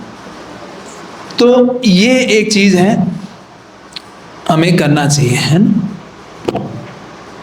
तो यहाँ पे बताया गया, अपने समकक्ष गुरु बंधु की सेवा हमें उनके मित्र बनकर, उनकी सहायता करके, उन्हें भक्ति मार्ग में प्रेरित करके करें। दिख रहा है ना ये, है ना, कि हम कैसे सेवा करें उनकी, कि we should try to help them. जो हमारे साथ के भक्त हैं उनको भक्ति में आगे बढ़ाने के लिए हमें हेल्प करनी चाहिए। जो हमसे समकक्ष का मतलब होता है जो हमारे साथ के हैं, जैसे ये क्लास एक साथ है, तो हमें कैसे रहना चाहिए कि एक दूसरे की हम किसी न किसी तरीके से सेवा कर सकें, उनकी मदद कर सकें। और जो हमसे कनिष्ठ हैं, जो हमसे जूनियर हैं, जो मान लो जो आपसे भक्ति में बाद में आया है, उनके प्रति हमारा कैसा व्यवहार होना चाहिए कि मैं उसके ऊपर ठोस जमाऊं। तो बाद में आया है ना, अब तू सुन मेरे को भी बहुत पेला गया है, तू भी पिलेगा। यही होना चाहिए ना, क्या होना चाहिए, हैं? हाँ, क्या होना चाहिए, उनको मार्गदर्शन दिखाना, उनको गाइड करना अच्छे तरीके से कि वो आगे बढ़े, उनको प्रोत्साहन, एनकरेज करना और उनको ज्ञान देना। तो जो हमसे बाद में जुड़ते हैं उनके प्रति हमारा क्या होना चाहिए, कंपैशन होना चाहिए, करुणा की भावना होना चाहिए। जो हमारे साथ में हैं उनसे फ्रेंडली रहना चाहिए, और जो हमसे सुपीरियर हैं उनके प्रति कैसे रहना चाहिए, उनसे कृपा की याचना करनी चाहिए कि वो उनके हम आशीर्वाद ले सकें और उनकी कृपा ले सकें, है ना। और जब भी मिले तो एक जो बहुत भक्त लोग फैमिलिटी कैसे डेवलप हो जाती है कि जब आपस में मिलते हैं तो प्रणाम नहीं करते, हरे कृष्णा वांछा, है ना, कभी कभी ऐसे दिखा देते हैं, या फिर हरे कृष्णा जी हरे कृष्णा। लेकिन क्या है, बेस्ट तरीका इस कि हम एक दूसरे को प्रणाम करें, है ना। जब भी मिलें, आप हफ्ते में एक ही बार मिल पाते होंगे मेरे ख्याल से, इस तरह तो नहीं मिल पाते, लेकिन जब भी मिलते हैं तो क्लास के दौरान तो नहीं, लेकिन अगर पहले मिलते हैं तो ज़रूर एक दूसरे को प्रणाम करना चाहिए। इससे आप हमेशा आप देखेंगे, कभी कभी लोगों को लगता है कि भक्तों के बीच में फॉर्मेलिटी होनी चाहिए, नहीं होनी चाहिए, या ज़्यादा फैमिलियरिटी होनी चाहिए। लेकिन मैं तो ये कहता हूँ कि formality is much better than the familiarity. थोड़ा फॉर्मल रिलेशनशिप रहे, अच्छा रहता है, आदर बना रहता है। जितना ज़्यादा फैमिलियर होते हैं, कभी कभी हम एक दूसरे की गलतियां देखना शुरू कर देते हैं इमीडिएटली। आप देखेंगे जितना ज़्यादा वो कहते हैं कि भक्त भी कई बार क्या है, गुरु को वैसे बोला जाता है कि ज़्यादा क्लोज जाएंगे तो जल जाएंगे, ज़्यादा दूर जाएंगे तो क्या हो जाएंगे, ढीले पड़ जाएंगे या ठंडे हो जाएंगे भक्ति के। तो एक रिस्पेक्टेबल डिस्टेंस हमें बना के क्या करना चाहिए, रखना चाहिए। इट्स गुड कि उनको, और वो कैसे बनाए रखते हैं यहाँ पे लिखा हुआ है, पढ़ेंगे सारे एक साथ। अच्छा आप देखिए, पढ़िए क्या लिखा है।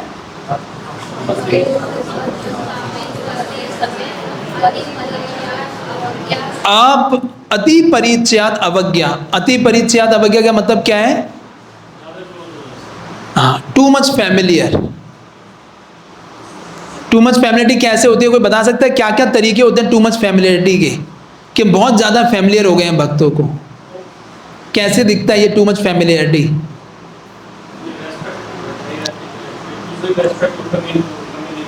यस, एक जो सबसे बड़ा सिम्टम होता है कि आपको क्या होता है कि रिस्पेक्ट है ना, हम दूसरे को रिस्पेक्ट नहीं देते, ज़्यादा सम्मान नहीं देते। और क्या है, हैं नहीं, कमियां तो दिखेंगी, कमियों पे फोकस करना। कमियां तो हमेशा दिखेंगी, जब तक आप कंडीशन स्टेट में हैं कमियां हमें दिखेंगी ही दिखेंगी। ये ज़्यादा खाता है, ये कम खाता है, ये रोटी जल्दी खा जाता है, ये कम धीरे धीरे खाता है, हाँ ऐसा दिखाई देगा आपको। इसको खीर बहुत पसंद है, ये छुपा के रख लेता है ना। तो ये चीज़ें दिखाई देंगी आपको, इसमें चिंता वाली बात नहीं है ना। लेकिन ओवर फैमिलिटी का मतलब क्या है कि आप उनके उस गुणों का व्याख्यान करना, है ना, उसको सबको जाके बताना। देखा आपने देखा, आपने कुछ, आपको पता लगा है ना ऐसा आपको पता लगा ये बात, अच्छा वो क्या, ऐसा क्या हो गया, आपको पता ही लगा, हाँ बता दो, आप ही बता दो, तो एकदम कान खड़े हो जाते हैं, अब कुछ मसाला आने वाला है ना। तो ये व्याख्यान करना है ना, उसके दुर्गुणों का व्याख्यान।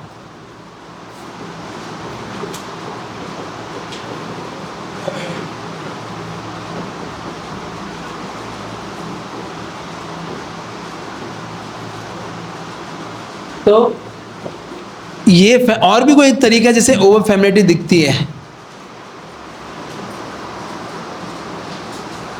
और भी कोई तरीका है?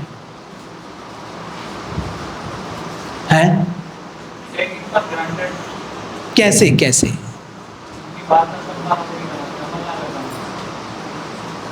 ओके, या ये बोलें कि उनको कोई वैल्यू ना देना, है ना, नजरअंदाज है।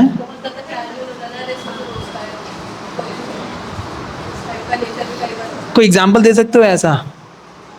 फॉर एग्जांपल मेरे साथ अगर मान लो मेरी कोई फ्रेंड चल रही है, वो डिवोटी है, और मुझे पता है कि ये थोड़ा स्लो चलती है और यात्रा चल रही है और मैं भागती हुई जाती हूँ, और मैं उसको छोड़ दूँ, ऐसा तो रोज का उसको मैं पीछे ही छोड़ दूँ। यस, तो जैसे माता जी ने एग्जांपल दिया कि मान लीजिए इनकी कोई डिवोटी फ्रेंड है और वो धीरे धीरे चल रही है, और ये क्या है कि यात्रा आगे बढ़ी जा रही है, तो ये भागते हुए यात्रा के साथ चलेगी और उसको क्या करा, उसको छोड़ दिया, भाई मैं तो यात्रा के साथ रहूँगी। तो कई बार एक ये भी होता है कि व्यक्ति क्या है, दूसरे की परवाह नहीं करता, है ना, ये जो भी है ना, जैसा भी है, परवाह ना करता।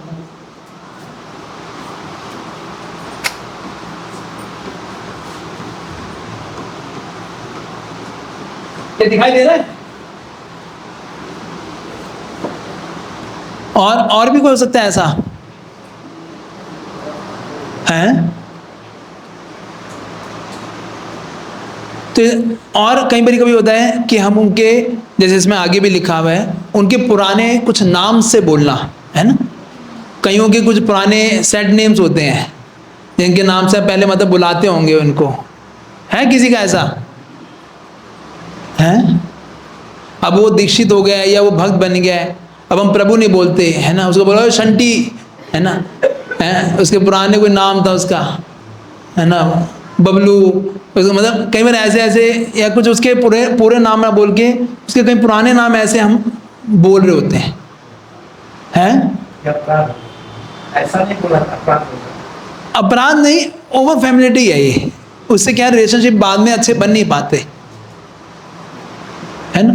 प्रभु नहीं बोलते हम लोग, खाली नाम नाम बोल दिया। तो ये भी सारी किस चीज के हैं? फैमिलियरिटी के सिम्टम्स हैं। तो इसलिए क्या है, अपरिचित अवज्ञा, इस युक्ति को कभी भी स्थान ना दें। भक्तों का एक दूसरे के प्रति व्यवहार कैसा होना चाहिए?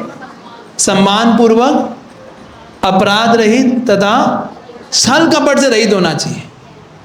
छल कपट कैसे करते हैं भक्तों के बीच में? होता छल कपट? नहीं होता।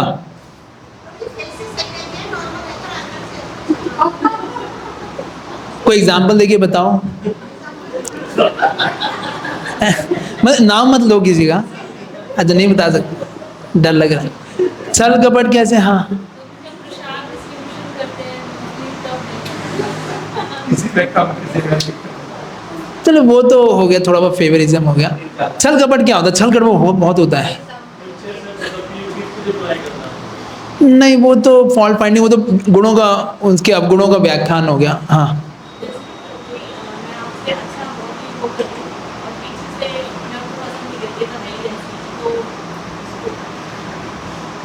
ओके, मतलब ऊपर से दिखाना कुछ, अंदर से कुछ। सपोज मेरे पास कुछ है, कोई वस्तु है, आपको आवश्यकता है, लेकिन हम आपसे बोले नहीं कि मेरे पास है,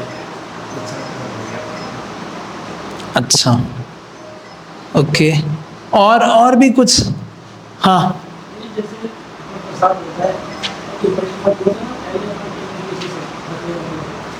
चलो वो तो अलग चीज़ हो गया, वो इतनी बड़ी चीज़ नहीं है। छल कपट बहुत बड़ी चीज़ है। छल कपट क्या होता है? बेसिकली आपने जैसे आपने किसी भक्त से पैसे ले लिए, है ना? और उस पैसे को बोलना, पैसे होते हुए भी ना लौटाना, या जानबूझ के लेके उसके पैसे को ही आपने लोन पे चढ़ा दिया, है ना, उससे ब्याज खा रहे हो लेकिन आप उसको कुछ नहीं दे रहे।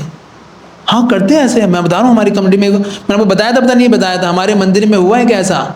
उसने किसी अपने बच्चे के एडमिशन के लिए 6.5 लाख रुपए ले लिए, कह रहे मैं आपका APJ स्कूल में एडमिशन करा दूंगा। वो डेली मंगल आरती आते थे, वो भक्त ने दे दिया उनको पैसे देने के बाद वो भक्त क्या हुए, वो डेली मंगल आरती आते थे, उन्होंने मंगल आरती आना बंद कर दिया, है ना। वो 6 महीने हो गए, एडमिशन ही ना हो बच्चे, वो बाबा फ़ोन करे तो फ़ोन ना उठाए वो व्यक्ति। हुआ क्या कि अब वहाँ घर तो पता था रानी बाग में है, तो अब जिस भक्त ने पैसे दिए थे 6.5 लाख, उसने 2 बच्चों के, और उनके सोसाइटी में कोई वो था, वो बाबा प्रेशर किया, भाई हमारे बच्चों का एडमिशन हमने आपको पैसे दिए हैं, है ना। अब वो जिस भक्त को दिया था वो भक्त फ़ोन ना उठाए, ना तो वो मंगल आरती में दिखाई देना कुछ। एक बार वो मंगल आरती में आ गया, है ना। तो पहले तो वो हमारे पास आए कि प्रभु जी आप कुछ करो। हमने तो बोला भाई आपने हमसे पूछ के नहीं दिया तो हम क्यों बीच में पड़े? मंदिर ने सबका तो वो थोड़ी ले रखा है कि सबकी जिम्मेदारी है हमारी, कि कोई कुछ भी आके कोई कुछ भी करेगा तो हम उसके, हमारी जिम्मेदारी है। आपने हमसे पूछ के क्या होता तो फिर हम बताते भाई आप किसको देना है किसको नहीं, कुछ साइन करवाते, कुछ पेपर लिखवाते, कुछ करते। आपने पूछ के थोड़ी दिया है, हमने तो बोल दिया हम तो नहीं लेंगे जिम्मेदारी। फिर बाद में वो जो भक्त था वो एक दिन उसको दिख गया कि ये मंगल आरती में आ रहा है, 1-2 दिन वो आके पुलिस को लेके आ गया सीधा। तो अंदर आई थी पुलिस, हमने बाहर से बोल दिया गार्ड ने, अंदर नहीं जाएगी पुलिस, जो करना है बाहर करो, मंदिर के बाहर का मामला है, बाहर ही करो। बाहर जैसे ही मंगल आरती खत्म हुई, है ना, खत्म होते ही बाहर पुलिस खड़ी थी। पुलिस ने धर लिया दोनों को, चलो भाई थाने, और और बाहर इतना तमाशा किया उन लोगों ने, ये वो इतना रोना गोना कि जो भक्त की वाइफ थी वो इतना चिल्ला रही थी जिसने पैसे लिए थे। तो पूरा ना एक बहुत ही एक ऐसा एटमॉस्फेयर हो गया था, बहुत ही जैसे तमोगुणी होता है बिल्कुल, एक कि कर्मी जैसे होता है ना, छोटी बातों पर लड़ पड़ते हैं, ऐसा कुछ इतना बड़ा वो हो गया। तो इसलिए हम लोग हमेशा ये केयरफुल कहते हैं भाई पैसे की डीलिंग ना ही करो तो अच्छा है, या करो तो फिर ये ध्यान रखना हमारे पास मत आना, और ये तैयार रहना कि लॉस हो जाए तो फिर रोना मत उसके लिए। नहीं तो वो भक्त आपस में, मैं ऐसे कई भक्तों को जानता हूँ, आपस में जानी दुश्मन बन जाते हैं बाद में। भक्त हैं दोनों, माला करते हैं 16, दोनों दीक्षित भक्त हैं, दोनों आपस में जानी दुश्मन बन जाते हैं कि मेरे पैसे नहीं दे रहा, ये हो जाती है ना लड़ाई ऐसी। तो इसलिए, और कभी आप मतलब हमें थे किसी से पैसे ले रहे हो, कुछ कर रहे हो, लोग उसके ऊपर एलिगेशन लगाए थे इतने बड़े बड़े, उसको समझ ही नहीं आती, वो तो मैं मंदिर की सेवा कर रहा हूँ। अरे भैया केयरफुल रह के करो, आप सेवा तो कर रहे हो, किसी ने बोल दिया रिसिप्ट नहीं दिया आपने, कल को आपके ऊपर 10 लोग खड़े हो जाएंगे आपके सिर के ऊपर, मारेंगे आपको। हुआ हमारे ऐसे ऐसे केसेस। एक भक्त ने अपनी पर्ची छपवा ली, वो दूसरों की पर्ची काट रहा था, मंदिर में जमा ही नहीं करा रहा था। हाँ, बड़े सारे केसेस हुए ऐसे। इसलिए हम हमेशा, कोई पैसे का कलेक्शन कर रहा हो, कोई ऐसी डीलिंग कर रहा हो, तो पहले ही आपको सतर्क कर रहे हैं यहाँ पर कि भैया मत करो ऐसी चीज़ों में, और जितना हो सके ऑथराइज तरीके से करो। कोई इधर ऐसा अपने तरफ से मत चलाओ ऐसे कोई गुड, कोई मैं पैसे ऐसे कलेक्शन कर रहा हूँ, मैं ये कुछ करूँ, आप ही पकड़े जाओगे, आप ही पिटोगे बाद में। पुलिस केसेस देखे हमने, क्योंकि बौद्धिक में क्या, थोड़ा सा कुछ होते व्यक्ति सारे पिछले सारा चिट, इसने मेरे को उस समय पर्ची नहीं दी, उस समय उससे पर्ची नहीं दी, हमारे ब्रह्मचारी के ऊपर आरोप लगा दिया लोगों ने कि इन्होंने पैसे गमन किया है। इतना बड़ा बीच में केस हुआ था कि उन्होंने पैसे का रिसिप्ट नहीं दिया, ये नहीं, पता नहीं कहाँ से कोई र्यूमर लेके आ गया कि उन्होंने, और छोटे मोटे रकम 2.5 करोड़ का गमन कर लिया, सोचो, ये आरोप लगा दिया, छोटा मोटा आरोप भी नहीं। हाँ, तो इसलिए आप अगर मनी का डीलिंग कर रहे हो, कभी आप जैसे हम लोग, कभी कई लोग मंदिर के लिए, आप हो सकता है फंड कलेक्शन के लिए कुछ जाओ करो, एक्स्ट्रा केयरफुल रह के करो, और नहीं हो सकता तो मत करो, अपना दे दो जो आप दे सकते हो। अगर प्रॉपरली नहीं कर सकते, अल्टीमेटली बिकॉज हम किसी को बेनिफिट के लिए बोलते हैं, उसको लगता है मुझे रोक रहे हैं। अरे भाई रोक रहे हैं, तुम्हें केयरफुल कर रहे हैं, क्योंकि we have seen such bad cases happening. आप समझ रहे हो, कमिटी, कई भक्तों ने मिले कमिटी डाल ली, वो कमिटी निकाले, एक व्यक्ति ने पैसे नहीं दिए। हाँ बता रहा हूँ, अभी भी है हमारे कई जिनको मैं जानता हूँ, कमिटियाँ डाली हुई हैं। अब एक भक्त ने वो पैसे नहीं दिए, उसके घर में कुछ सिचुएशन आ गई, उसने पैसे नहीं दिए, दूसरा भक्त उसके ऊपर चढ़ गया कि भाई मेरे पैसे दो, तुमने कमेटी क्यों डाली। तो ऐसी चीज़ों में मत फंसो, सिंपल जीवन रखिए, ताकि आप स्पेशल था ये फाइनेंस के चक्करों में। कई लोग आते थे, हमारे किसी क्लास में भक्त आता है, वो लाइफ इंश्योरेंस करता, सब भक्तों के पीछे पड़ गया लाइफ इंश्योरेंस करो। हमने रोका, भाई तुम अपने यहाँ प्रोडक्ट बनाने आए हो या भक्ति करने आए हो? आप समझ रहे हो, people come with the material motives many times, क्योंकि विचार जो होते हैं वो ऐसे शुद्ध नहीं होते, तो वो ऐसी चीज़ों से आते हैं। कई बार हमारे आईवीएफ लड़के आते थे, बोले यहाँ पे अच्छी लड़कियाँ मिल जाएगी। हाँ मजाक नहीं, आपको मजाक लग रहा है। पीपल कम विद, हम तो प्रीचिंग करते तो पता लगता है ना, people come with that motive. और कई बार माता जी भी इसलिए आती हैं कि कम से कम यहाँ पे लड़का ठीक ठाक मिल जाएगा, कि कम से कम वो पीता खाता नहीं होगा और यहाँ पे हो जाएगी। हाँ, people come with that motives. तो इसलिए ऐसे चीज़ें दिखाई दे तो उसे परेशान भी मत होए, और सतर्क रहें कि आप किस चीज़ के लिए आए हैं। जैसे इस्कॉन डिज़ायर ट्री है ना, हर चीज़ मिलेगी आपको, आप जो चीज़ चाहते हैं देखने के लिए सब मिलेगा आपको। कई लोग पैसे के चक्कर में, कई लोग नाम फेम के चक्कर में, कई लोग अलग अलग मोटिव से आते हैं कि भगवान ने बनाए इस तरीके से हैं, अलग अलग कैटेगरी के लोग हैं। लेकिन जो शुद्ध, हमें किसको चूज़ करना है, केवल शुद्ध भक्ति को चूज़ करना है, कि हम सिर्फ भगवान के हम भक्ति करना है, ताकि भगवान के चरण कमलों को प्राप्त कर सकें। ऐसे तरह तरह के ऐसे डेविएशन आने में, ऐसे तरीकों में ना ही फंसे तो अच्छा है। और कुछ करते भी हैं तो ज़रूर अपने सुपीरियर्स को कॉन्फिडेंस में लेके करें। अपने आप ही कोई ग्रुप चालू, एक हमारे भक्त था, वो अपना आप ही ग्रुप चालू करके लोगों को वृंदावन घुमाने लेके जा रहा है। हाँ, बताया भी नहीं किसी को, ले गया सबको वृंदावन घुमाने के। बाद में क्या हुआ, वहाँ पे 2 लोगों ने कुछ, पहले तो वहाँ पे रूम की दिक्कत हुई, बाद में 2 लोगों ने हमें आगे मंदिर में कंप्लेंट की, प्रभु जी इन्होंने सारे पैसे खा लिए। ट्रिप में लेके गए, जो पैसे बचे सारा अपनी जेब में रख लिया इन्होंने। मैंने कहा भाई हमसे पूछ के नहीं करता ना, हमें बताया, उसको भी रोका हमने, किससे पूछ के लेके ट्रिप लेके जा रहे हो आप? अपना भी ट्रिप लगा दिया यहाँ पे चालू करना, क्योंकि उन लोगों का एक्सपीरियंस होता नहीं। हो सोचा हम तो सेवा कर रहे हैं, नहीं नहीं कुछ भी यहाँ पे कर सकते हैं। पकड़े जाओगे, जब जब दिक्कत आएगी फिर वो हमारे पास आते हैं। तो मैं तो अब कोई भी ऐसा मिलता है पहले ही रोक देता हूँ। मैं कहा खबरदार अगर इसको किया तो बिना उसके प्रॉपर तरीके से करो, चाहे उसको डांटना पड़े, कुछ करना पड़े, करना पड़ता है हमें, नहीं तो बाद में फंसता है, फिर वो हमारे पास आता है।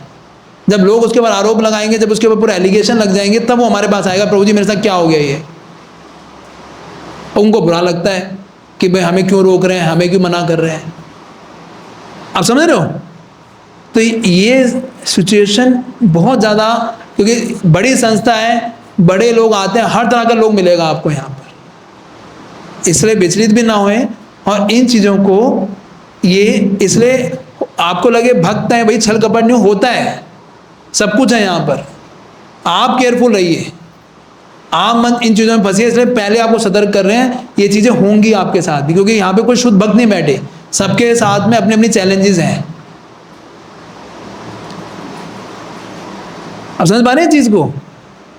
ऐसे स्त्रियों को बहुत केयरफुल रहना चाहिए प्रभु जी से, और प्रभु जी को बहुत सतर्क रहना चाहिए माता जी से, है ना। No much intimacy, no frivolous talk, only बात भी करनी तो कि बस सेवा के लिए बात करा, नो मोर हंसी मजाक हो रहा है, ये हो रहा है, कोई जरूरत नहीं है इसकी। फंसते हैं फिर बाद में वही लोग। Very careful. अब अपना भक्ति करने, भक्ति करो, फालतू के चक्कर में क्यों पड़ना है। हमारे एक सेंटर में एक प्रभु जी, उनकी उम्र है कुछ 60-62 साल, है ना। एक माता जी को गले लगा लिया कि भाई मेरी बेटी है ये। मैं डांटा मैंने उनको बुरी तरह, हाउ डे यू टच, इसके पति आके आपको मारेगा। तो बेटी किसने बोला आपको बनाने के लिए? यहाँ बेटियां बनाने के लिए आए हम लोग, है ना। तो अल्टीमेट लोगों की अपनी अपनी टेंडेंसी होती है, वो उसको फुलफिल करने के लिए अलग तरीके अपनाते रहते हैं। तो इसलिए जो मर्यादा है उस मर्यादा में रहें, केयरफुल रहें, ताकि हम सही तरीके से आगे बढ़ सकें, है ना। नहीं तो ये होती छोटी छोटी चीज़ें हैं, but this can act as a very big pitfalls. ये बातें, छोटी छोटी बातें बाद में बहुत बड़ी बड़ी बातें बन जाती हैं। आपको लगे मैं भक्ति करने आया था, लेकिन क्या हो रहा है मेरे साथ, क्योंकि ये चीज़ें एजुकेशन कभी नहीं दी, बताया नहीं जाता या नहीं इसको डिस्कस होता, तो ये चीज़ें दिक्कतें आती हैं। आप समझ पा रहे हैं? कुछ कहना तो बोलो, आप लोग सुने जा रहे हो, कुछ बोलो भी कुछ। यस श्रीपति।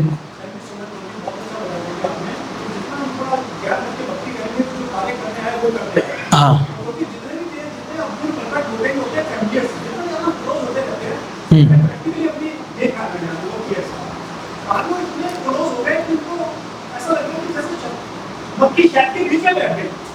उसका उतना मुश्किल हो गया, वैसे ही हो गया, इतने कंफ्यूज हो गए आपस में। एक कोई स्टेज आगे क्यों लड़ा दिया, एक दूसरे को पहले कहते थे जी जी करके, वो आपस में ऐसे आ गए कि इतना डिस्टेंस हो गया, मैं सोच नहीं सकता। एग्जैक्टली। ये तो क्या हुआ, एक धीरे धीरे कंफ्यूज होते गए।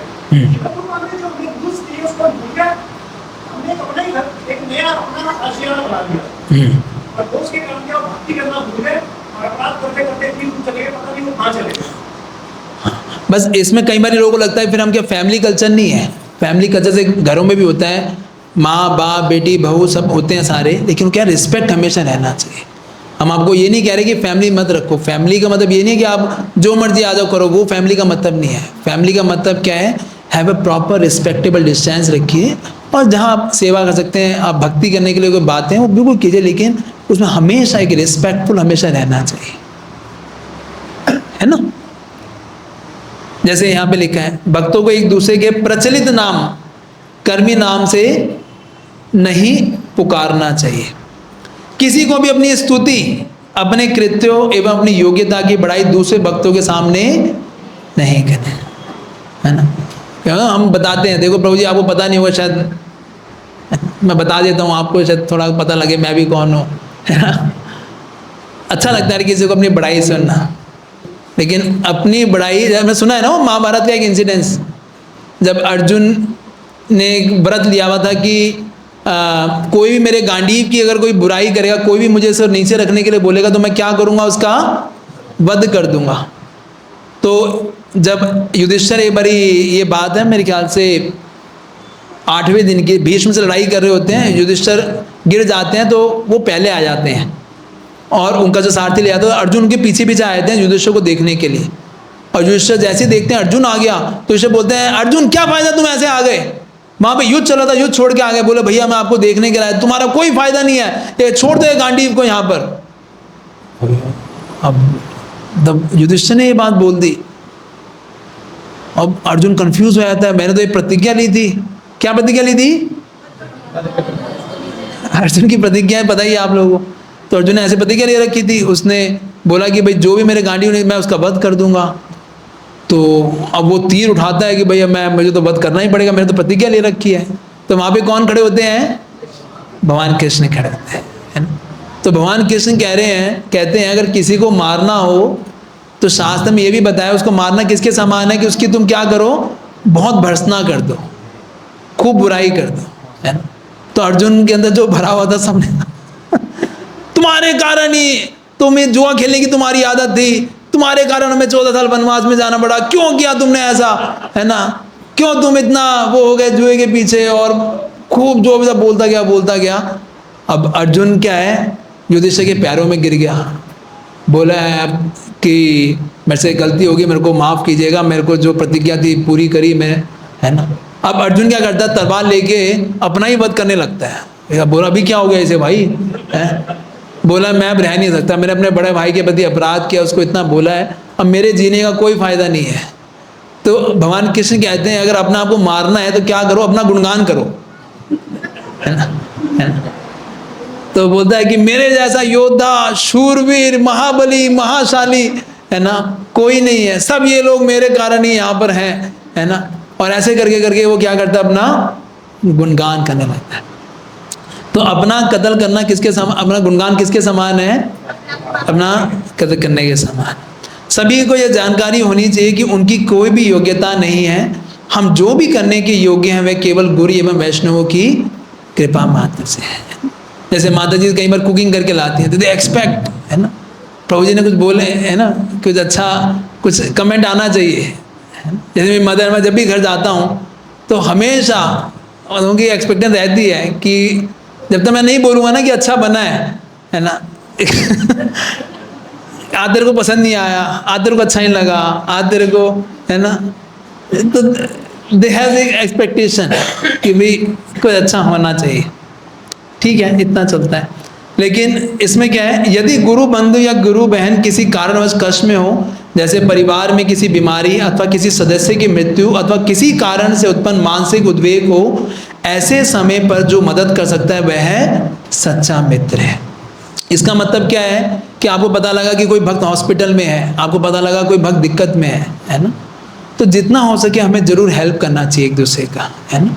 अगर आपका कोई वहाँ पे लिंक है, कोई डॉक्टर जानने वाला है, कोई, आप उनके लिए कुछ कर सकते हैं।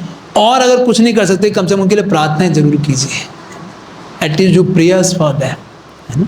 अगर वो नहीं कर सकते तो वही एक, और अगर नीड पड़ती है तो जरूर हमें एक्सटेंड करके आपस में भक्तों की सेवा के लिए तैयार रहना चाहिए, है ना।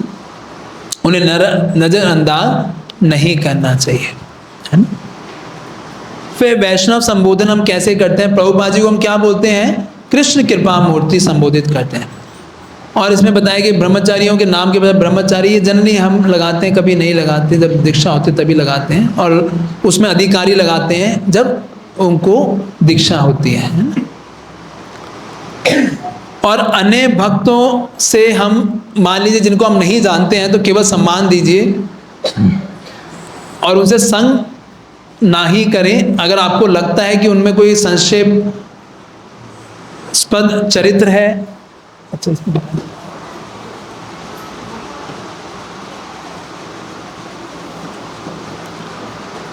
है ना, तो उनसे हम केवल रिस्पेक्ट करें।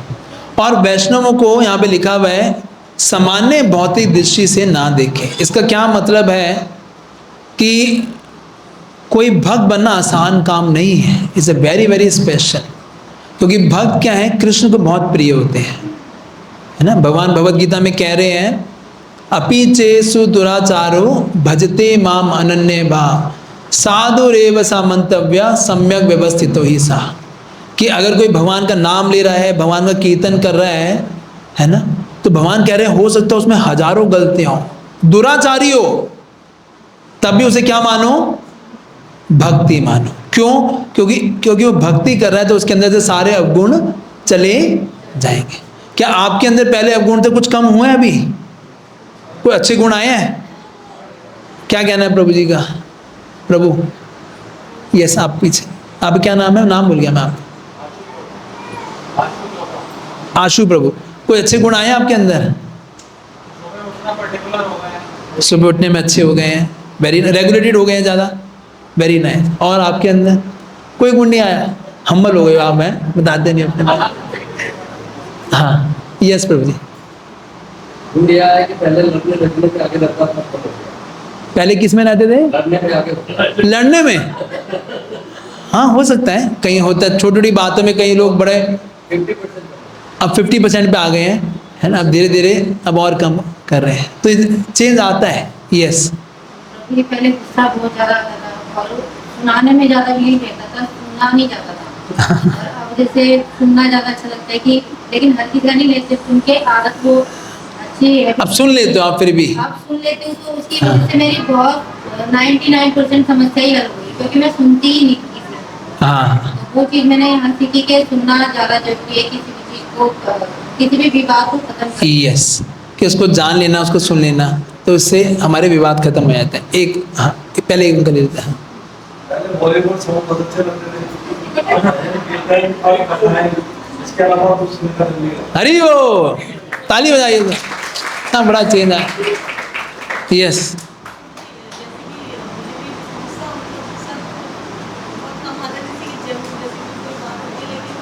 जवाब नहीं दे पाती, फोन तोड़ देते थे गुस्से में? अच्छा अच्छा, अब नहीं तोड़ते? अच्छा, नया फोन जब आएगा पता लगेगा आपको। हाँ बड़ी डॉक्टर के पास है, आपके पास है, मेरे अंदर तो चेंज है ही है, मेरे सामने मेरी बिल्डिंग कोई चेंज हो गई है। बिल्डिंग चेंज हो गई कैसे, मतलब? हमने माता छोड़ दिया, ट्रीटमेंट छोड़ दी, क्या बात कर रहे हो? बच्चे आते हैं मेरे मिलवाया आपसे। हाँ हाँ, उनके पेरेंट्स बहुत ज्यादा कानून में सब सुबह भक्ति कर रहे हैं, सुबह को पानी की पानी सुनते हैं, कीर्तन सुनते हैं, पूरी बिल्डिंग में?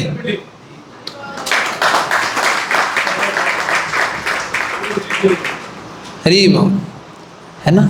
यस, क्या होते हैं? हाँ अच्छा अच्छा,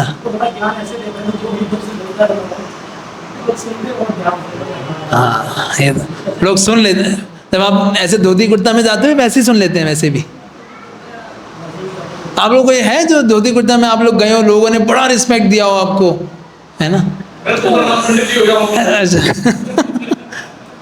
हाँ श्रवण भू, आपको भी?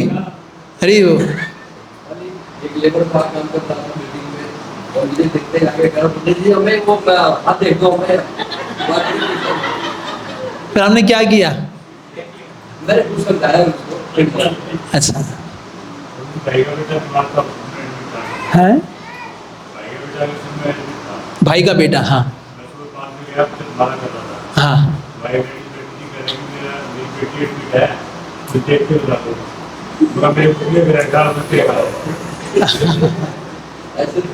हाँ यस, टीका वगैरह लगा के जाते हैं तो सामने वाला रिस्पेक्ट देता है, पहले राधे राधे कहता है, तो मैं यस। लोग आपको हरे कृष्णा, है ना, बोलेंगे, कुछ राधे राधे बोलेंगे, जय श्री कृष्णा बोलेंगे, है ना, कहीं बोलेंगे इस्कॉन से आ गए हो आप लोग। कई लोग तो हरे कृष्णा बोलते हैं, हमारी हरे कृष्णा बोलेंगे तो हरे कृष्णा ही बोलते हैं। यस, है ना, लोग चीज वो दिखता है ना, पीपल गिव। तो ये एक चीज है कि वैष्णव को भौतिक दृष्टि से नहीं देखना चाहिए। कि उनके अंदर हो सकता है कुछ उनके अंदर भौतिक आवरण हो, निम्न कुल से हो, कुछ कुरूपता हो, शारीरिक विकृति हो, है ना, अल्प शिक्षा हो, कम शिक्षा वाले हों, लेकिन ऐसा नहीं है कि वो वैष्णव नहीं है। महाप्रभु की लीला में सारे ऐसे लोग हुए हैं जो कि कुरूप भी थे, जो कि अल्प शिक्षा भी थे, जो कि शारीरिक तरीके से कुछ दिक्कतें भी थी, लेकिन सब भगवान की नज़रों में देर ऑल इन वन आई, कि वो सब लोग शुद्ध भक्ति को प्राप्त किए। और बताइएगा वैष्णव का शरीर एक मंदिर के समान है, कभी उनको टापना भी नहीं चाहिए, उनको लांग कर नहीं जाना चाहिए, है ना। और भक्तों के साथ एक प्रेम का व्यवहार, ददाती पति गणाती, इस पे आगे हम चेक करेंगे। एक ये कैसे कि सबसे, कई लोग बोलते हैं प्रभु जी हम दूसरे घर जाएं तो क्या लेके जाएं, है ना, क्या उनको देना चाहिए। तो मैं इसमें ज़रूर बोलूँगा कि आप ज़्यादा फॉर्मेलिटी में ना ही पड़े तो अच्छा है। एक ऐसे किसी घर में प्रोग्राम था उनके घर में, तो भक्तों ने बोला प्रभु जी हमारे घर पे क्लास कर लीजिए, क्लास कर लीजिए। अब क्या हुआ, क्लास करी तो लीडर जो है उनके लिए एक सूट ले गए, सूट तो ले गए, लेकिन बाद में क्या हुआ, अब जिनके घर में लेके गए थे बाद में उन्होंने भी फिर एक्सचेंज किया, 2 टोकरी ला के दी पूरी फ्रूट की, है ना। तो इतना लेन देन हुआ, इतना लेन देन हुआ कि जिसके कारण क्या हुआ, लोगों को लगा यहाँ तो भाई बहुत लेन देन है ना। और फॉर्मेलिटी चालू हो जाती है, फिर अगली बार डर लगता है भाई बुलाए ना बुलाए, है ना। कोई और भी आप बुलाना चाहोगे तो लगेगा इतना पैसा खर्च करना पड़ेगा। तो सबसे बेस्ट है, यहाँ पे क्या लिखा हुआ है, ये पढ़िए सारे एक साथ। सबसे मूल्यवान क्या है, उपहार जो हम दे सकते हैं वो क्या है, और ले सकते हैं वह क्या है, कृष्ण कथा एवं कृष्ण भावना का दिव्य ज्ञान।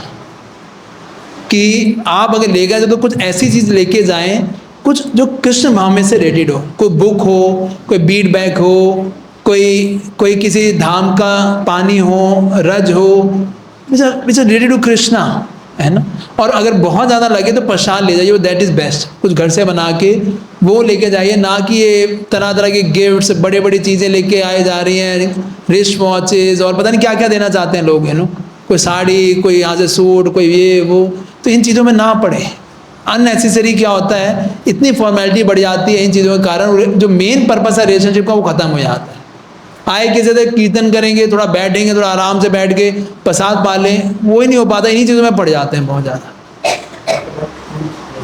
आप फ्रूट्स लेके जा सकते हैं, थोड़ा बहुत फ्रूट्स है, कुछ है, लेकिन वो कई बार बहुत फॉर्मेलिटी में पड़ जाते हैं, है ना।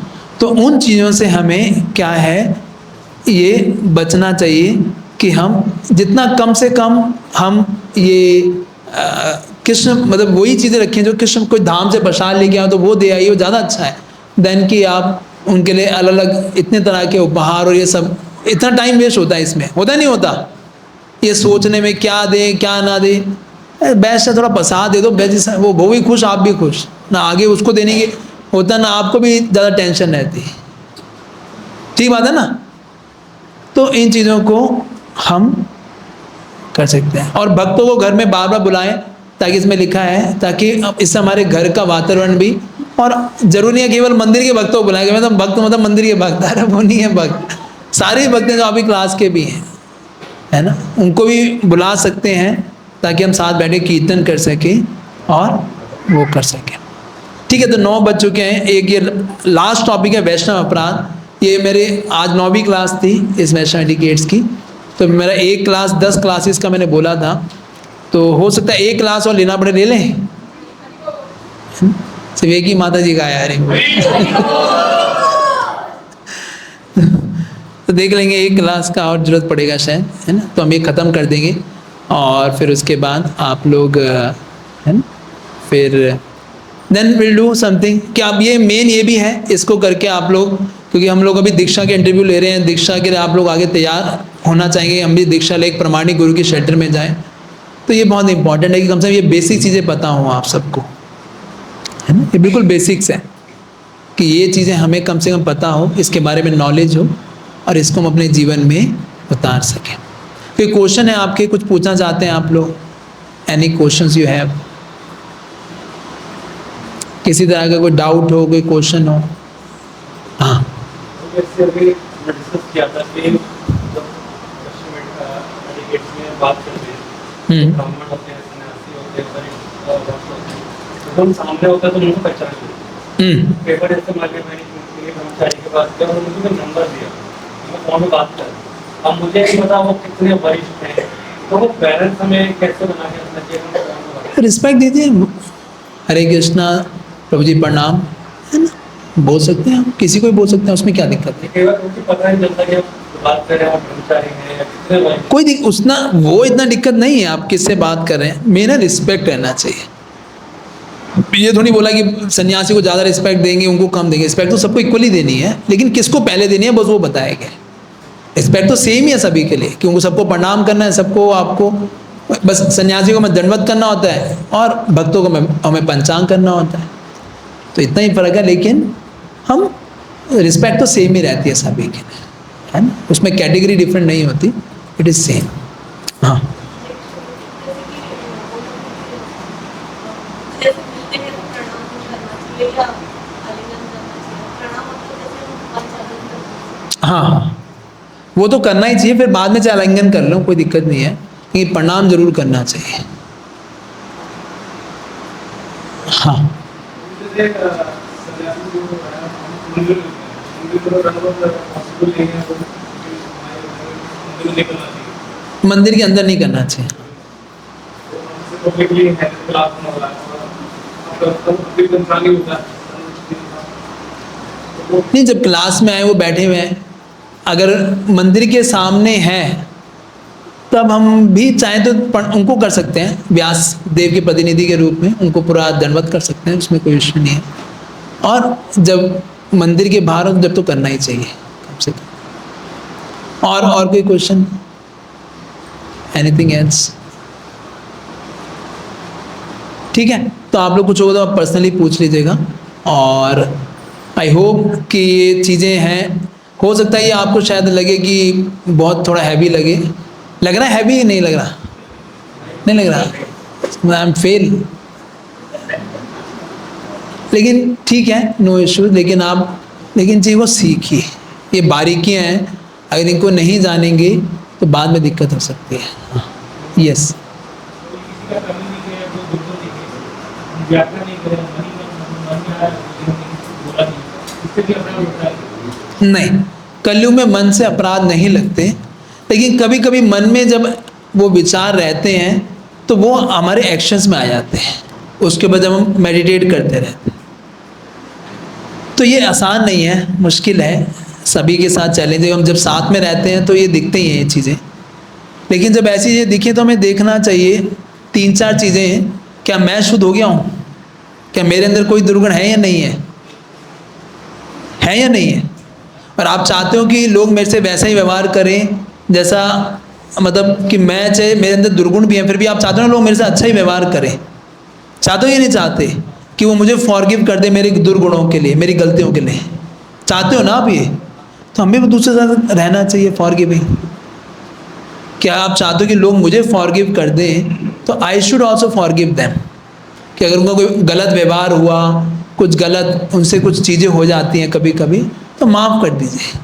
आप देखना जैसे ही आप माफ़ करोगे ना, आपको हृदय में बड़ी शांति महसूस होगी। आप रात को बोल के सो, आज मैंने सारे भक्तों को जो भी थे, अगर मेरे मन में कोई भी किसी के प्रति ग्रजेस हैं, मैंने सबको क्षमा कर दिया हृदय से, है ना। Let Krishna do whatever he wants to do with that, है ना। मेरे हृदय में किसी भक्त के लिए कोई भी किसी तरीके का कोई ग्रज नहीं है, किसी तरह का कोई वो नहीं है, सबको मैं क्षमा करता हूँ। अब इतना भी बोल दोगे ना, आप देखना हृदय में इतनी शांति मिलेगी आपको, कि हमारे मन में चलते रहते हैं कई चीज़ें। आप समझ रहे मेरी बात को? नहीं, तो हमें क्षमा करना सीखना चाहिए। और दूसरा, हमें ये उनकी अच्छी क्वालिटीज़ को ज़्यादा उजागर करना चाहिए। एक इंग्लिश का कोट है, what you focus on get expands. क्या कोट है? आप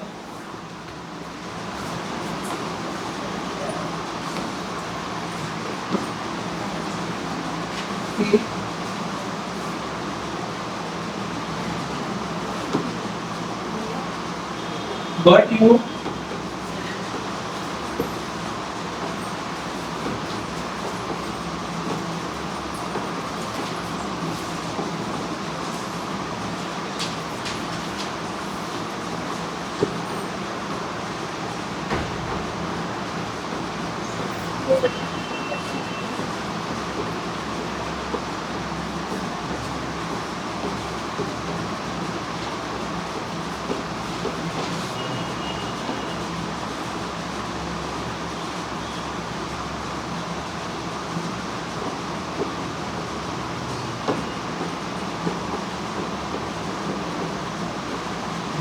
बढ़ जाएगी। मतलब आप जिस पे ध्यान करोगे तो माइंड उसको बढ़ाता जाता है ना, इट्स गेट्स एक्सपेंड।